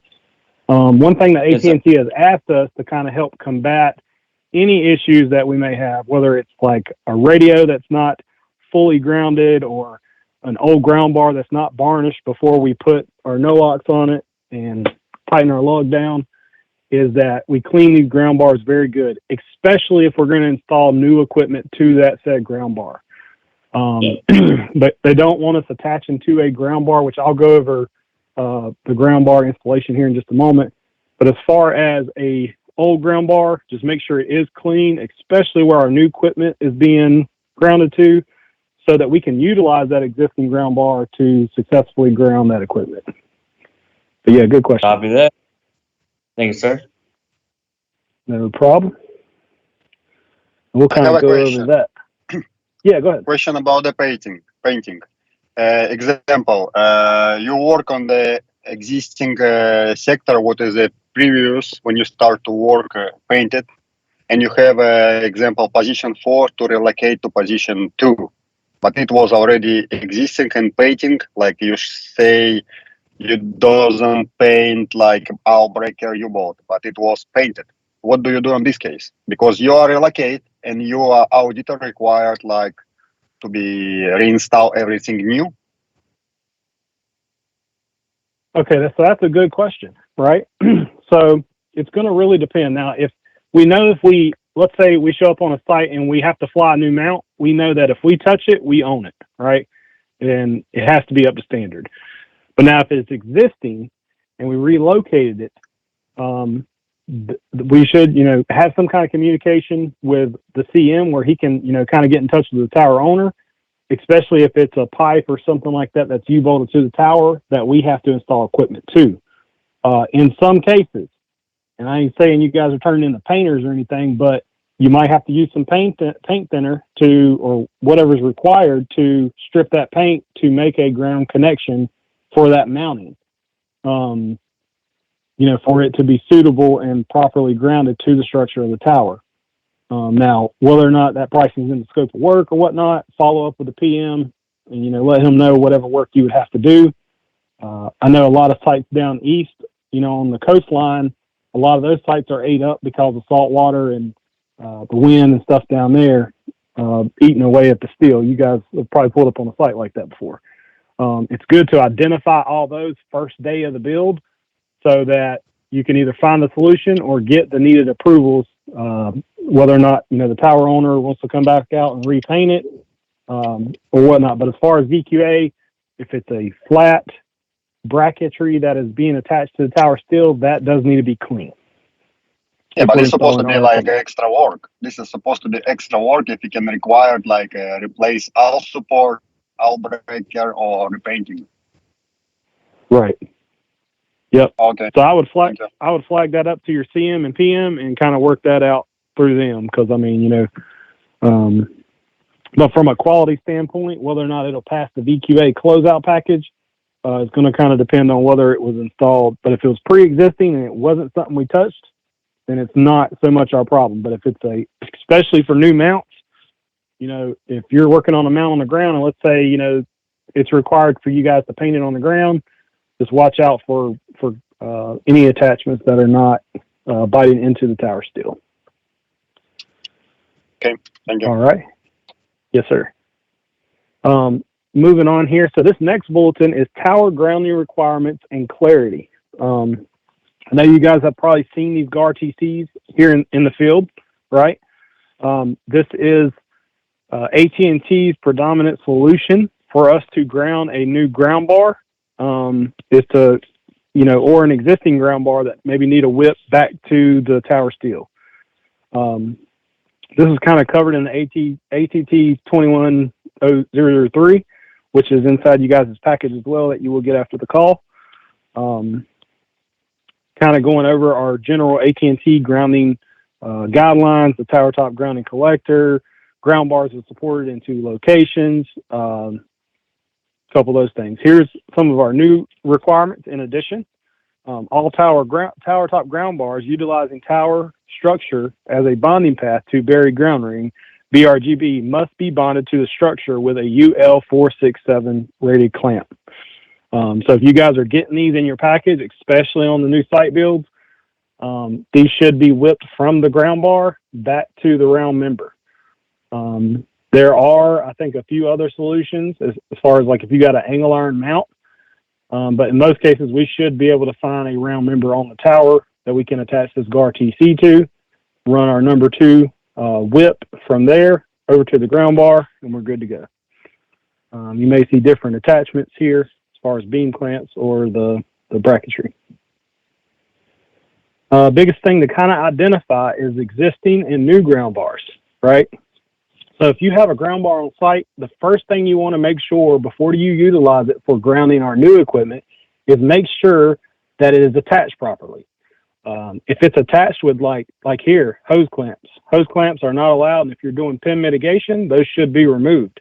And most time your BOM will have a new ground bar with all your materials, so you install that new ground bar. Now, if you have an existing ground bar that's attached here, then you're totally fine with utilizing it, right? No GAR TC whip necessary in this case because it is attached at 2 points and properly mechanically grounded through the tower steel. Now, when installing the new ground bar installation, here's a couple examples here, kind of showing you guys. We got our ground bar mounted here. Then we have our whip coming off onto the mount. We have our GAR TC in place. This ground was actually, more than 3 foot. So if it is more than 3 foot, we need some type of support. We have a support here, which can be done with a zip tie or banding. Here's another small setup here showing the GAR TC. We're putting no aux on the GAR TC, putting our lug to it, attaching it, locks, flats, looks good, and then back over here, attached back to the ground bar. These Burndy clamps have been brought up. I do not think at this point MOSTEC is ordering these because there are multiple solutions for us attaching back to a round member with the GAR TC, but these are potentially coming in the future. These are more along the lines on those all angle iron mounts. So you might see these in your bombs in the coming up days, weeks, months, years. So this is a really good document. Has been, broke down as far as ground bars. And if you guys have any questions, of course, reach out. Pim hygiene supposed to be identified on your scope of work on the CD. Say that again. Yeah, pim hygiene, full pim hygiene on the is supposed to be identified on the CD. Yes. Yes, sir. Absolutely. So it should be identified Thank whether you. or not it's a PIM hygiene bolt-on. If it says PIM hygiene bolt-on on your site, especially if it's an LTE site or MCA where you're just going and adding a carrier, that would mean you would need a PIM hygiene everything inside that high-risk PIM zone. So you might just be there. In the case if I not have identification on my CD, on my scope of work of about anything about the PIM hygiene, I can use hose clamp. Hose clamps should not be installed on the tower at all. Okay. Yep. Doesn't matter if it's PIM hygiene or not. Doesn't matter if it's PIM hygiene or not PIM hygiene. Correct. So in theory, right? Just to kind of add a little bit to your question there, is that PIM hygiene should be utilized on every site that we touch, right?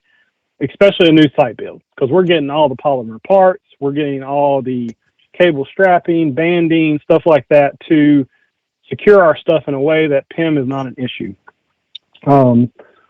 But if we're showing up on an LT site and PIM hygiene is not taken, and let's say we're only touching position 2, we are responsible for our scope of work to be, up to the PIM hygiene standards. But if it's not PIM hygiene bolt-on on the whole site, then it's not required. But if PIM hygiene is required, then we're responsible for those other positions, removing any stainless steel snap-ins or stainless steel hose clamps off the tower and meeting the requirement per AT&T. Okay. Right. So pretty much what you're saying is, if we touch it, we're doing PIM hygiene. No matter what, if we touch it, it's PIM hygiene. Correct. All right, just making sure. Yep, because there's very few cases. Now, you might get on some sites that are very peculiar, and when I say peculiar, I'll refer to an example. I think somebody put something in the chat. So, but that comes into play if you're installing. Yes. So FNet, B14, any of that stuff is considered to be PIM hygiene. However, the way we build sites today, most of our parts are PIM hygiene. They meet the ask of creating a no PIM area. So either way, we kind of should be good, whether it be FNet or not. Yeah, correct. I'm just saying, if we had to move position 2 to position 4, since we touched that position 2 to 4, we got to do on the PIM hygiene. Correct. Yes, Okay. sir. So if it's in your scope work and in that high risk PIM zone, then we are responsible. Copy that. Thank you, sir. Yeah. No worries. There was something else here. Bold site and adding FNet and CDAs do not call out for PIM hygiene. We still have to swap. Okay, so if you're on a project and the CDs do not call for PIM hygiene, then no PIM hygiene on other locations or other positions, but on the position we touch is going to be PIM hygiene, as maybe positions 1, 3, and 4 isn't our scope work and position 2 is, then we will worry about PIM hygiene there. In most cases, a lot of these MCA sites that are legacy, PIM hygiene bolt-on is being taken, and that's kind of why you have the extra parts. I don't agree with the PIM pricing personally, but hey, it is what it is. Because PIM hygiene just kind of dependent, it could take a little bit of time, but of course work that out with your PM, as far as POs and pricing. There was another bulletin here that I wanted to bring up, but I kind of wanted to piggyback off what you were talking. Oh, taping down tilt brackets. So we brought this up during the quiz, and I think we were kind of discussing the fact of whether or not what brackets do we tape, what do we look at as far as legacy or existing equipment. So this kind of helps break down where you would tape at, what would need tape, stuff like that. Here's a solution for a Catherine antenna.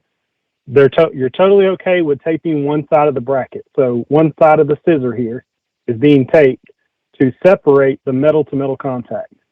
It doesn't matter which one, kind of as identified here, but it does need to be taped.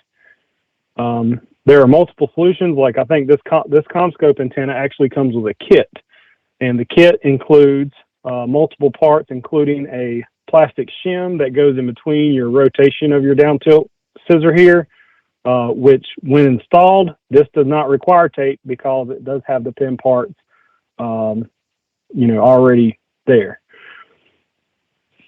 Here's a couple examples here. This is the Ericsson Heavy SXK 109-2037. Just kind of showing, you were just kind of trying to separate the PIM concern. This one is a Nokia. We don't see a lot of Nokia in this market. However, here in the near future, we may start seeing a lot more Nokia than we have been. And here's kind of how to tape those. As long as one side of the scissor's taped, or like here, then we're good to go. These brackets here, you've probably seen them. These CommScope brackets that have the multiple teeth in them or slots for you to adjust them in and out. These do not require tape at all. And that's mainly due to the complication of trying to apply tape in between all these grooves would be insanely crazy. So no tape required on those style brackets. All right. Something I did want to cover, which is in you guys' folder as well, is tower top loading. So we produced an MTQB on this. This was kind of due to us having to spend tens of thousands of dollars to go back out and fix a site. So your mount analysis should have, and let me see if I have it. I think I have an example in this bulletin. Your mount analysis should have your engineering perspective of capacities as far as what that mount can hold. Per stick of steel, tieback, standoffs, horizontals, all that stuff. It should have some type of calculation and a pass result that is passed by an engineer of what that position can hold, which is kind of why, you guys seen the answer, or the question on the quiz was about centering the antennas onto the mount. Biggest reason that we want to center these onto the mount is we don't want them top loaded. So right here, you can kind of see we have the center of the mount. We have 5 foot lease space above and 5 foot below. On most towers, you have a 10-foot lease space that you have to stay in. So depending on how you have to attach these mounts back to the tower, let's talk about a guide tower, right? Once you get up on a guide tower, you might have limited space in that 10-foot zone due to the caging on the tower, and if you guys know what I'm talking about, the laterals back and forth, you might have limited spacing to where you can attach that mount back to the tower, right? So you still want to stay inside the space, the least space, but you also want to center the antennas onto the mount as best as possible. One thing that we've asked is try to keep the center line within, not above the top handrail at all, either right below the top handrail or within that 1 to 2 foot mark of the center line. Typically plus or minus 2 foot of the center line to remain centered onto the boom. I'll kind of show you what this looks like. Like, we wouldn't want to have our antennas above this top handrail. So let's say our top handrail is sitting here. We wouldn't want a center line above them, right? Even though per our tape drop, we can be plus or minus 3 feet. That's kind of our rule of thumb. Now, in a perfect world, we want to try to center the antennas onto the called out RFDS tape drop center line as close as possible. But we do not want them above the top handrail. So just kind of keep that in mind. And always refer to your MA to kind of see how it's built. Like you guys can kind of see here, the sticks are kind of built a little high on this mount. However, we don't want our antenna up and above that top handrail. This has a lot to do with loading, stuff like that. Of course, we wouldn't want our back-to-back brackets or our radius. Yeah, go ahead, Josh. Does that include, like, you know, how we're supposed to go on and put our radios? Like, you know, they can't be above the antenna, but if we go on and have that center line, fine, but then our radios, we put them matching, like, right there at the top of the antennas, is that okay? Yeah, so the biggest thing is try to keep your radios where they're not exceeding the tip of the antenna. Keep the top of those radios just below that antenna, right? So we're not creating any kind of wind load or we're outside the wind cell. In most cases, we should be able to kind of keep them, you know, in that location. But yeah, that's correct as well. You want to keep those radios really as low as possible where they're not, you know, in the way of like boom gates or something like that. Exactly. That's what I was saying, because you know, they're going to have to do a beef up for your V mounts and everything else if you're going to go on and add a kicker plate and everything else. Right. You're exactly right. So yeah, it's right there. And then are y'all allowing instead of a tape drop using a virtual? No, sir. So they're still asking for the tape drop to be done. It used to have to be done on every antenna, every sector, right? But what we will accept, so when you guys are doing your pre-VQA photos for the auditors, one tape drop, one antenna, one sector, right? Identify that those antennas are all, you know, on the same plane. You can, up there on the tower, you can pan around, or you know, you can pan around and see that every top of those antennas are on kind of on the same plane, and that kind of helps meet the ask for the tape drop. So one physical tape drop from one antenna, one sector on a new site build or on a MCA. Oh, I like that even better. That is awesome. Works out, man. Here's a couple approvals needed if radio is roughly behind the position 2 or 3 on a boom mount with a short antenna. So kind of piggyback on what Joshua was talking about, there was, if we have radios that exceed, like this is a short antenna, you'll run into them. I think you guys actually had one a while back that y'all built that you had a short antenna and you had a couple long antennas, right? We don't want the radios to exceed the top of the antenna. If they do exceed the top of the antenna and they're in the correct position per the CD, this probably will require approval, especially by the tower owner or the engineer, especially if they're drone on the MA to be a little lower. So just kind of keep that in mind. Here's a couple examples, a couple mount details here. Due to the lack of clarity in some construction drawings, it may be necessary to copy and paste from the assembly drawings to show clarity on how it's being redlined, and stiff arms or accessory items should also be noted. So this is something that my auditors do, right? So if you have something that needs to be redlined, or like in this case, I think there was a red line where we had to move the antennas up. We don't want the center line above the top handrail, but if we had to, redraw them up just a little higher than the center, then that's okay as well. But we just do not want to go too far above that center line. Here is an example on a monopole where they use like a platform style mount, right? Now, the difference in these, and in most cases, now you might get an auditor that punches you for top loading the antennas, right?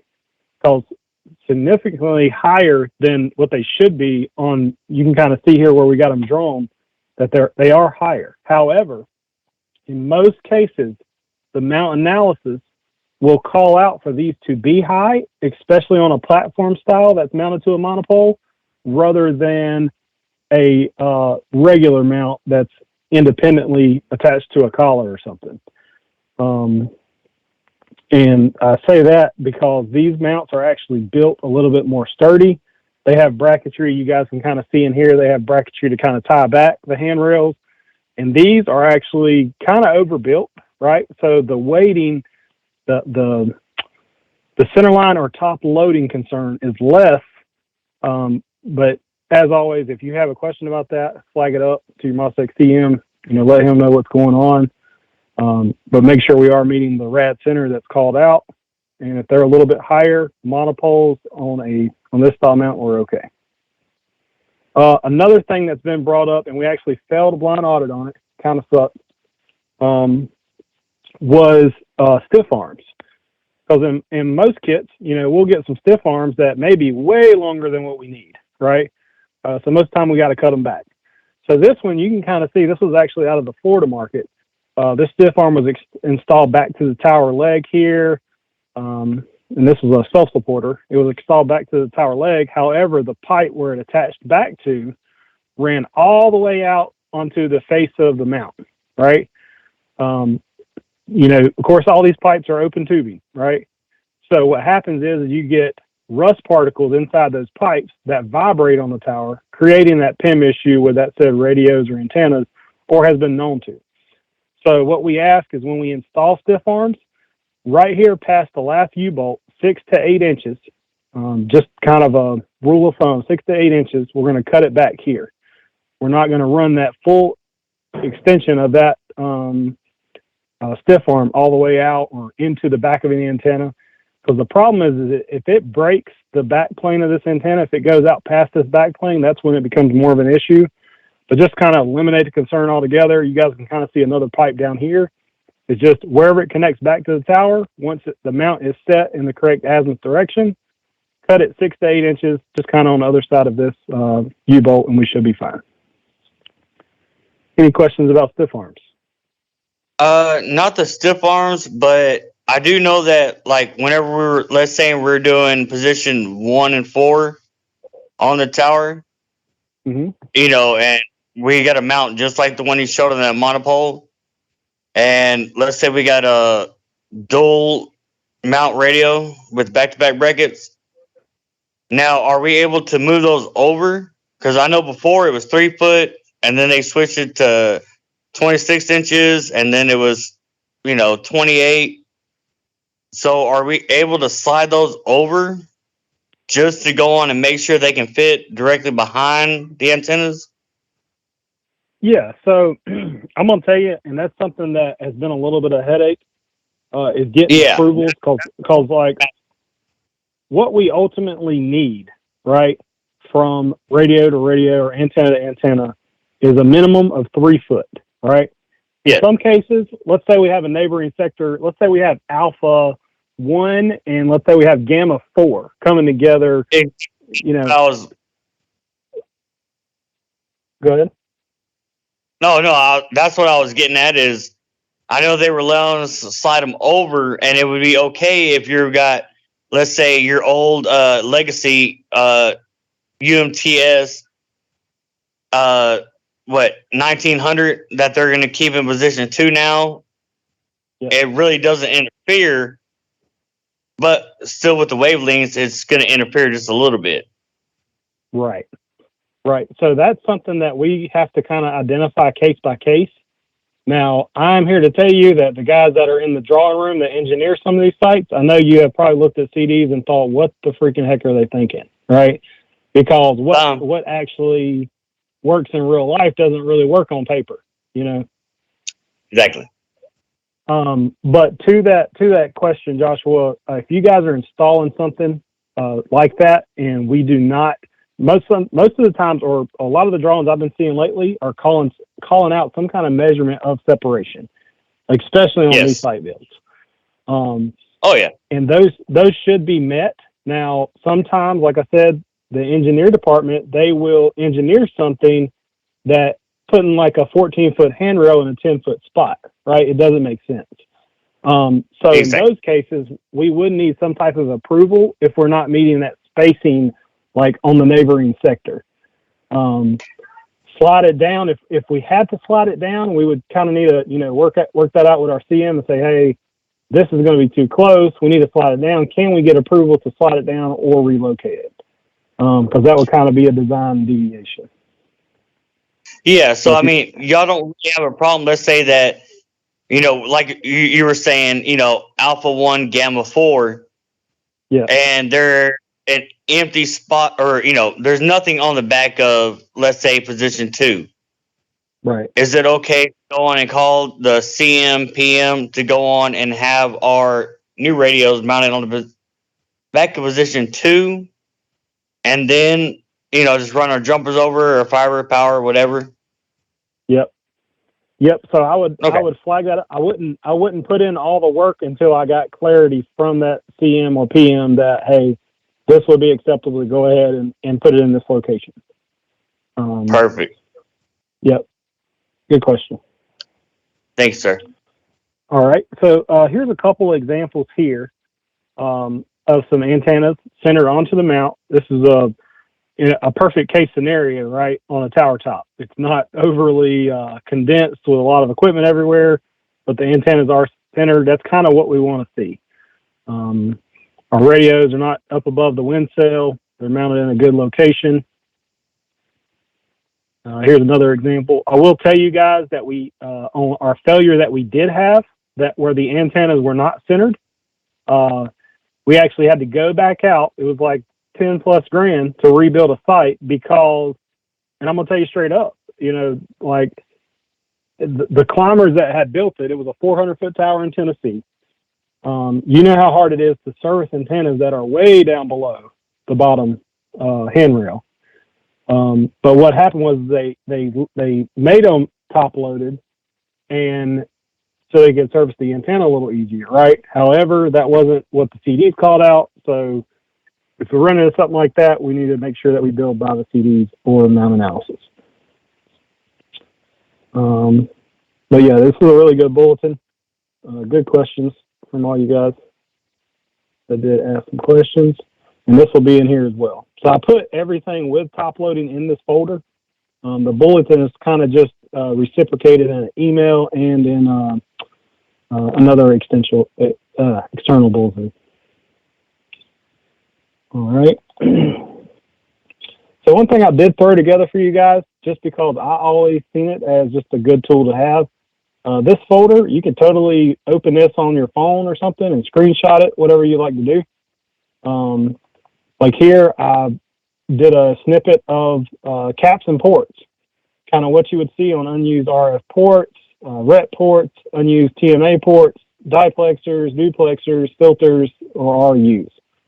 Of course, unused antenna RF ports, metal caps with the O-ring are to be used. Do not install 50 OHM loads.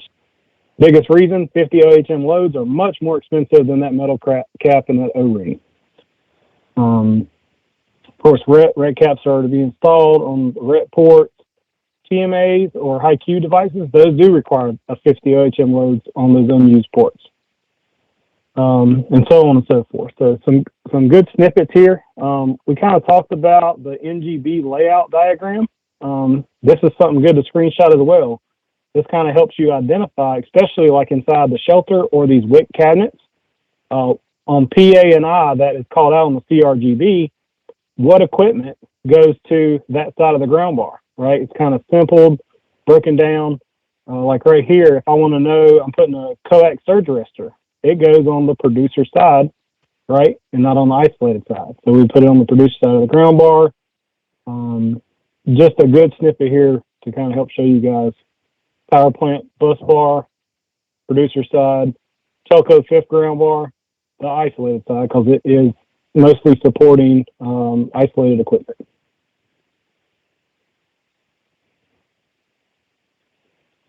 All right, so some of these new mounts, and this is just kind of a quick reminder, but some of these new mounts, you'll see ground bars that are actually welded to the frame of the mount. These are totally okay to utilize. This is actually a Better Metals mount, which we've been seeing a little bit more here in the Carolinas. And this Better Metals mount can be used as a ground bar, or you can attach U-bolts here in the center on these slotted holes to attach a squid. So a couple different good key things with these ground bars that are welded. You might see them more on the boom gate style mounts that are being installed on monopoles. But if there's a ground bar that's welded to the structure of the mount, it's totally okay to run our grounds to that ground bar, because it is mechanically grounded. All right. So a little bit of WUC and WIC stuff here. I did want to kind of show you guys the WUC grounding manual. I'll kind of go through that real quick.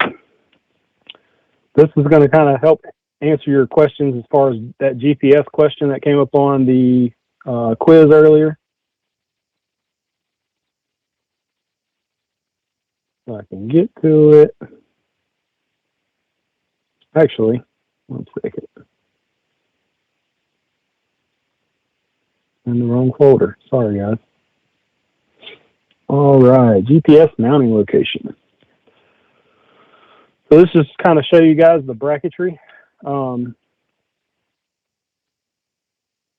know why this is not spinning for me. But basically this grounding point for the GPS antenna is mounted and secured back to the cabinet. Therefore, it is frame grounded. So if it's attached to this pipe on a new install, then it is frame grounded. No additional grounding is required as long as it's attached there. A lot of good stuff in here, just small little logistic stuff with the WIC and WUC cabinets. I won't deep dive into that. Here is our quality training power plant slides.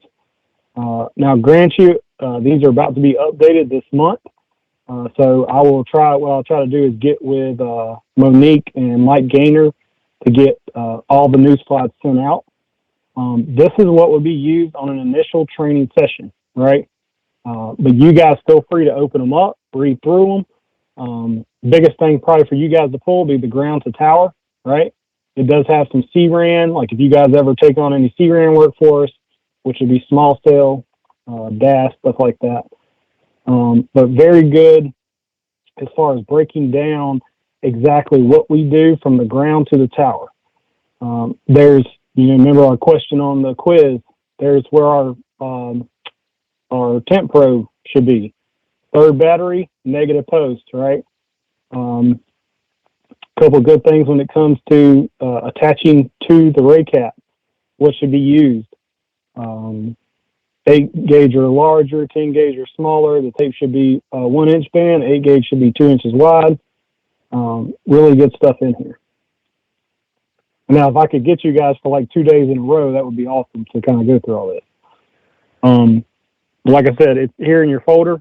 It does identify everything from drip loops to flex cabinets to attachments back to the ground side ray cap. We do have a weatherproofing as well in here, which kind of helps identify how to weatherproof and what should be weatherproofed, kind of what we're looking for. Not so much what we're looking for, but more what AT&T is looking for. This breaks down where your tape and butyl, cold shrink, clamshell, self-infusing tape, jumper boot, heat shrink should be on what kind of connector and where you would see it.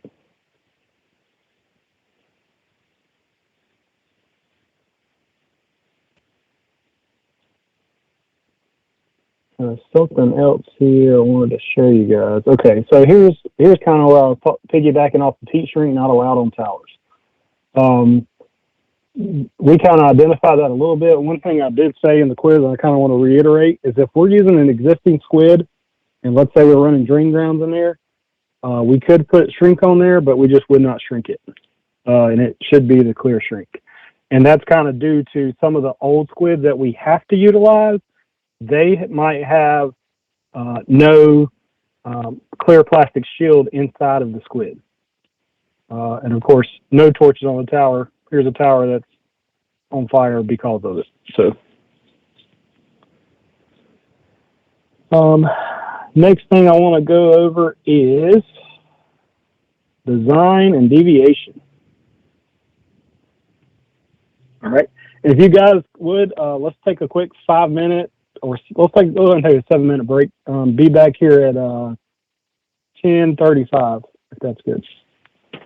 And I'll be right back.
Hey, Dwight, are you still there?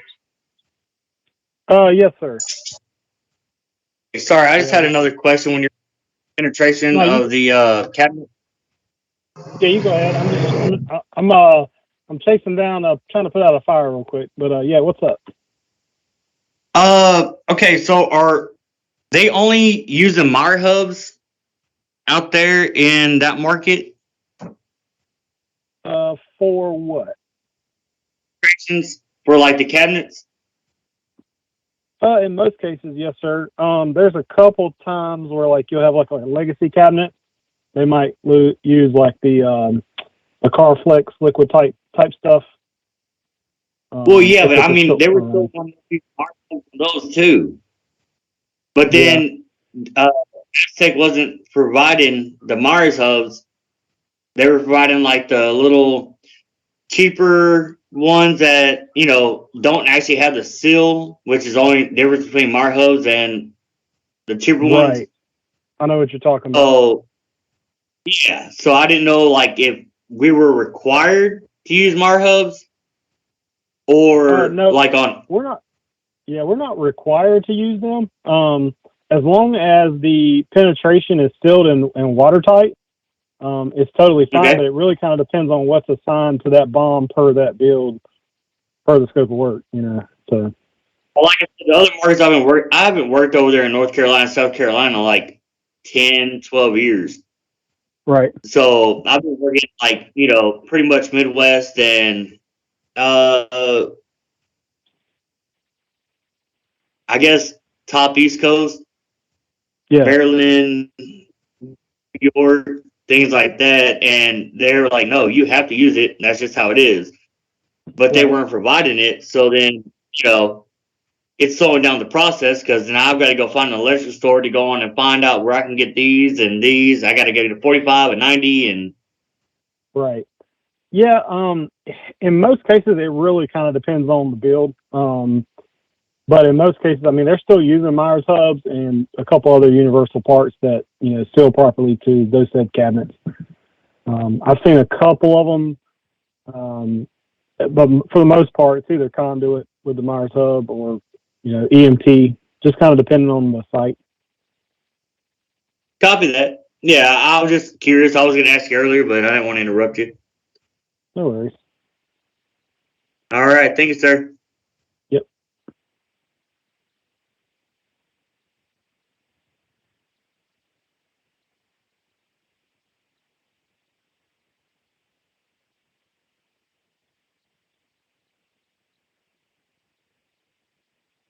All right. Sorry, guys. Had to take care of some stuff there. That was kind of coming down the pipe. So I did want to show you guys something before we get into design and deviation. Where is my folder? Here. All right. So our next document we're going to kind of go into, and it's kind of one of the last, is design and deviation. Now, I put this in you guys' folder. This is primarily to kind of help you guys identify whether or not something needs approval or you need to reach out to the CM. So let's see here. Okay, that is 2. Okay. So squid location. If we're going to move a squid away from the antennas, that does not require any type of approval, right?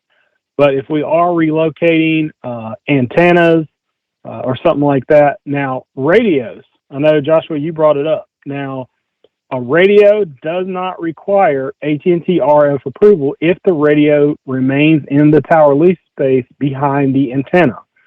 Now, if we had to remount that said radio in a different position, then we'd have to flag that to our VQA auditor who's covering our VQA closeout to kind of redline that into the drawing, which he should already be doing, and it shouldn't be no issue. Same with TMA diplexers, filters. There's no longer needs for AT&T approval on those as long as they are in the tower lease space. I did want to show you guys an AT&T failure that we got. This is actually in the Tennessee, Kentucky market. And they were right by doing it, right? I think the first one that they identified was spacing. Was it spacing? No, that wasn't it. Sorry. The breakers here were actually incorrect per the radio. So make sure, whenever you guys are installing the breakers 40 amps does match the amperage here, and it's per that radio, per that position. So if you're installing a 1900, 2100 radio, it takes a 40 amp breaker. We can see 40 on the front. We can see 40 on the label, LTE, technology, sector, all that good jazz information. This one was actually, I think they installed the incorrect breaker, which was suitable, but was not the correct breaker that was called out. Another punch that was kind of inside the deviation design was the squid that was drawn here on the center of the mount or back to the tower leg, but it was actually installed over to the right side on the boom gate. That was a red line that we had to go in and touch up, but it was also kind of identified. General contractor didn't really let us know that, hey, we had to do this differently than what the build called out. Also here, this radio was actually mounted on a back-to-back bracket where the CDs called it out to be mounted flush, directly, singly, independently mounted behind the antenna.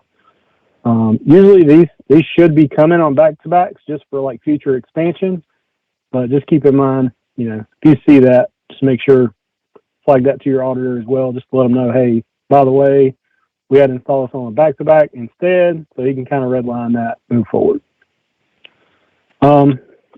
Really the biggest thing to take away from deviations and design issues is to kind of help identify whether or not we're meeting the CD requirement. Like if the CD is calling out our B14s and our K&W antennas in position 2, then that's what should be there. Just an example. Separation changes, stuff like that need to be flagged up. If you guys are working on any guide towers, and let's say our lease space is in a location where there's a guideline right out in front of the antenna or something like that, that could still be in the high-risk PIM zone, and it also could be, messing with the interference or giving the interference to the antenna whenever, it's trying to push signal out. So make sure you identify stuff like that, especially first day of the build, so we can go ahead and get the justified approvals for that. I'm not going to read through every bits and pieces of this, just kind of point out some of the obvious. We're going to redline it on our end, what needs to be redlined, but if you do need approvals for relocation of equipment, make sure you're flagging that up. And also when it comes to squid, if you guys ever see a squid that is drawn out onto the face of the mount, they shouldn't be out there at all. I know that on water tanks or something like that, if it's on the corral or on the mount there, it's not as much of a problem, but they have found that DC squids have been a known PIM producer. They want those back behind the antenna in some way, shape, or fashion. So you guys feel free to read through that as well. Another thing I wanted to kind of show you guys, which I have you guys' punch photos here, and I'll kind of go through these real quick. Maybe it'll help make it easier on identifying things in the future. All right, so the first one here, we had Beta 700RU ground connection hardware is incorrect, must use OEM hardware. Okay, so you guys can kind of see here, we use like a Phillips and then like an Allen head bolt here to attach our ground back. It should come with similar parts. It should be these Allen screw type deals that secure it back on that 90-degree lug. That was punched. Here we have one that's actually missing hardware. Just make sure that we do have all of our hardware, especially before we, call in for a VQA. Overlapping washers. If you run into a situation where a ground bar is completely full, try to use smaller washers if you have them, especially on the back side, and just make sure they don't overlap. Because if you show up to a site, you don't want to have to take off 2 grounds side to side just to get the middle lug off. Kind of makes sense. Here, overlapping hardware again. Shouldn't be doing that. This one, Beta TMA is mounted back to back and have hose clamps installed. Not allowed, must be separate. So that is correct. Each TMA should be mounted independently. Whether we're using, let's say we go back and put a band on it, it should have an independent band. Like if there was one to the left and the right, there should be one independent band for the top and bottom mounting back to that round member. Here we have like a hose clamp deal, which is a no-no in the high-risk PIM zone. And that one could probably be attached back with the stainless steel banding, because that's kind of some old hardware there. This one was unacceptable because the hardware wasn't fully seated. You can kind of see that tip of that carrot bolt right there is not seated into the fitting, and also it's kind of digging into the back. Wouldn't want to use that. We could just easily remove that hardware, use our stainless steel bandings with no locks on the pipe here, and move on. Here is another angle. You can kind of see the carriage bolt out. It's just as much as loose hardware because it's not tight. Here, alpha position 1 coax jumpers support broken, missing routing up to RUs from antenna. So it looks like this was broken off potentially, hanging down.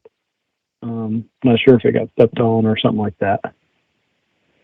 Not supported within 18 inches. So just keep in mind, underneath your radios and your antennas, we need to make sure we have our 6 inches of straight once it's connected. comes down, and then we do have it secured within our 18 inches here. I think this one was actually missing a support, so, double check that, especially before VQA, just so you don't get, hit all over the place with punches. Here was a snap in that we were trying to snap in here, which is not acceptable. We should be using the SA1C type deal if we were to ever use a snap in, which I think we kind of discussed earlier. These cable snap straps should just be used with the same part, snapping them back into each other. Same here, we have a support here that is, we don't quite have our 6 inches of straight down beyond the connector. And then we kind of have it pulled to an angle, which is a big no-no. Just keep an eye on that. This one was Gamma TMA top coax jumper not supported properly. Left side of TMA coax needs support. So it looks like right here, this one was left unsupported. This one right here, metal to metal contact. We can't use these in these holes. However, if we did have to use a snap in, this was our support, we would have to install the polymer SA1C ISO setup back to this bottom of this squid. Same here as well. Metal to metal contact, can't have it. But I think earlier what we brought up was a better solution, so it was like it was used like that in a couple locations. All right, so as for that, we're done with that. Let's see.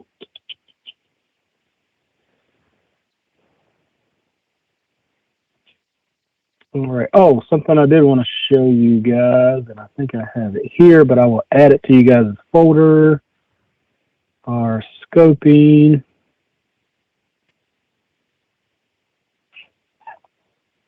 Scoping dot. So recently, Scoping just released this Turf 5 material, which is very good. I really like it.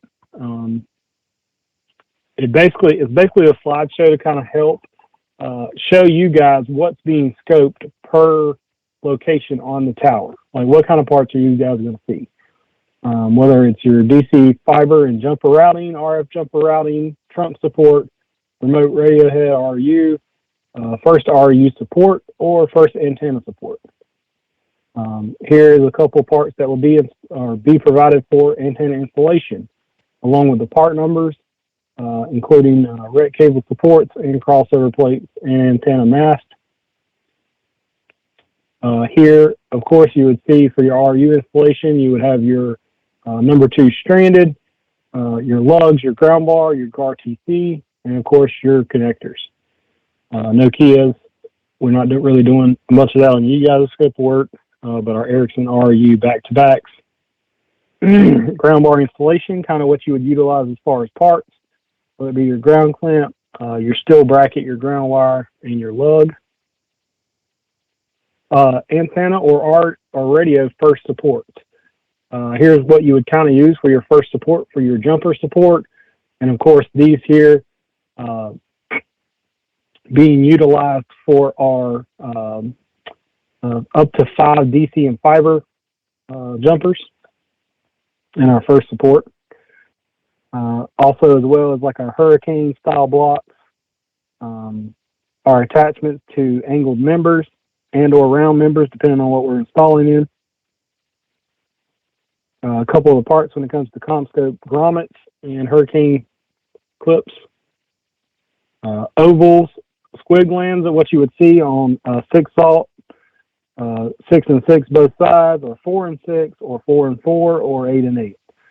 Along with the fiber coiler as well, the part number that you guys should see on your bond as well.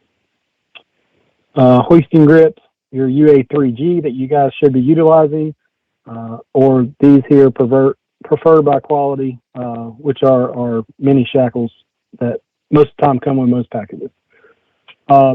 Keep in mind when it comes to interduct, I know you've probably seen this here or there, but per North Carolina, we are not required to have to install interduct. Now that goes for the entire market. Unless it's called out on the CD, then interduct is not required. A couple parts here when it comes to DC fiber trunk support and routing. Just kind of showing you like the SA ISOs, the grommets, what you would use for snap-ins in the market, click blocks in the market, Rostec blocks for like GPS, or maybe you have your fiber management boxes, kind of how those should be set up along with the part numbers as well. And this is a couple identifications for inside the shelter. So I'll add this to you guys' folder as well because it's very helpful.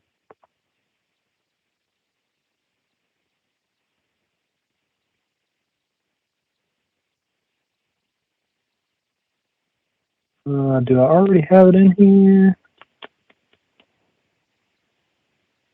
Yeah, so I already have it in here actually. Sorry. So it's already in here for you guys if you guys need it. All right. So is there any questions that anybody has? Yeah, see somebody popping in the chat. Oh, that was actually someone else. No, sir. Thank you. All right. Is there anything that you guys need me to maybe shed light on or bring a little more clarity to as far as our construction and quality with AT&T? You don't by any chance have like a completely failed VQA, do you? As far as, like somebody just messed up completely, just so, I can look over it and everything else of what you are looking for and what you're not. Yeah, absolutely. So as you guys know, like I am the quality manager for this market, right? So basically I deal with all the failures, disputes, all that stuff with AT&T. Yes. So I can share with you guys a couple of the scorecard affecting sites, right? Meaning these were sites that were failed. Yeah. And what I'll do is I'll throw these in a zip folder for you guys. When you open your zip folder, like here, you might see blind audit CAs by DP. That's me, Dwight Pearson. These are actually the correction photos. And then in here as well, you'll see a PDF, which is provided by AT&T, kind of showing what the defect was. Like right here, DC12 install, right side of the DC12 was not grounded. We're supposed to be grounding, if we're installing a new ray cap, we're supposed to be installing grounds on both sides for each bar. This one here, alpha radio install. Per the Redline CDs, radio should be mounted on a single bracket. So this radio here was actually mounted on a new back-to-back. They put the 700 here and then our new radio here, but it was called out on the CD to be independently mounted, right? So what I'll do is I'll put these in a zip file. If you guys want to go through, like right here, they punched us for just a stray hose clamp that was covered in bird crap, right? Couldn't hardly see it. But really good teaching tools. Loose hardware that was kind of left on here, or actually this was installed, the U-bolt, larger U-bolt was installed around this mass pipe. And this was existing. However, per the mount mod that we were supposed to install, we were actually supposed to replace these pipes. So some good stuff in here. What I'll do is I will take everything that I have, scorecard affecting. Now, when it comes to disputes, these are projects that I have disputed back to AT&T and got them overturned from fail to pass. So those wouldn't be as helpful as the ones that are scorecard affecting, which there's 30 on the year, right, that we have received failures throughout the market. So I'll yeah, absolutely. I'll zip folder these and send them to you guys as well. Yeah, I appreciate that very much. No worries. All right. Well, guys, I do appreciate you for your time. If you guys come up with anything or have any questions on anything, just let me know. I would highly suggest once you guys get my link, I'm going to give you guys editing rights so you can download it, save it to your computer or a flash drive or somewhere to where you guys can utilize it in the field. And as always, kind of look for the answer first yourself. Don't spend a ton of time on it, but look for the answer first yourself, and then if not, reach out to the CM. And if the CM needs to, he can get me involved, and I will help you guys all I can along the way. Our biggest goal for you guys is to make sure you're efficient in the field. Therefore, your company can grow, and you can grow with us. So, really appreciate you guys joining. Yes, sir. I appreciate you. Thank you very much. Yep. All right. You guys have a great day, and let me know if you need anything.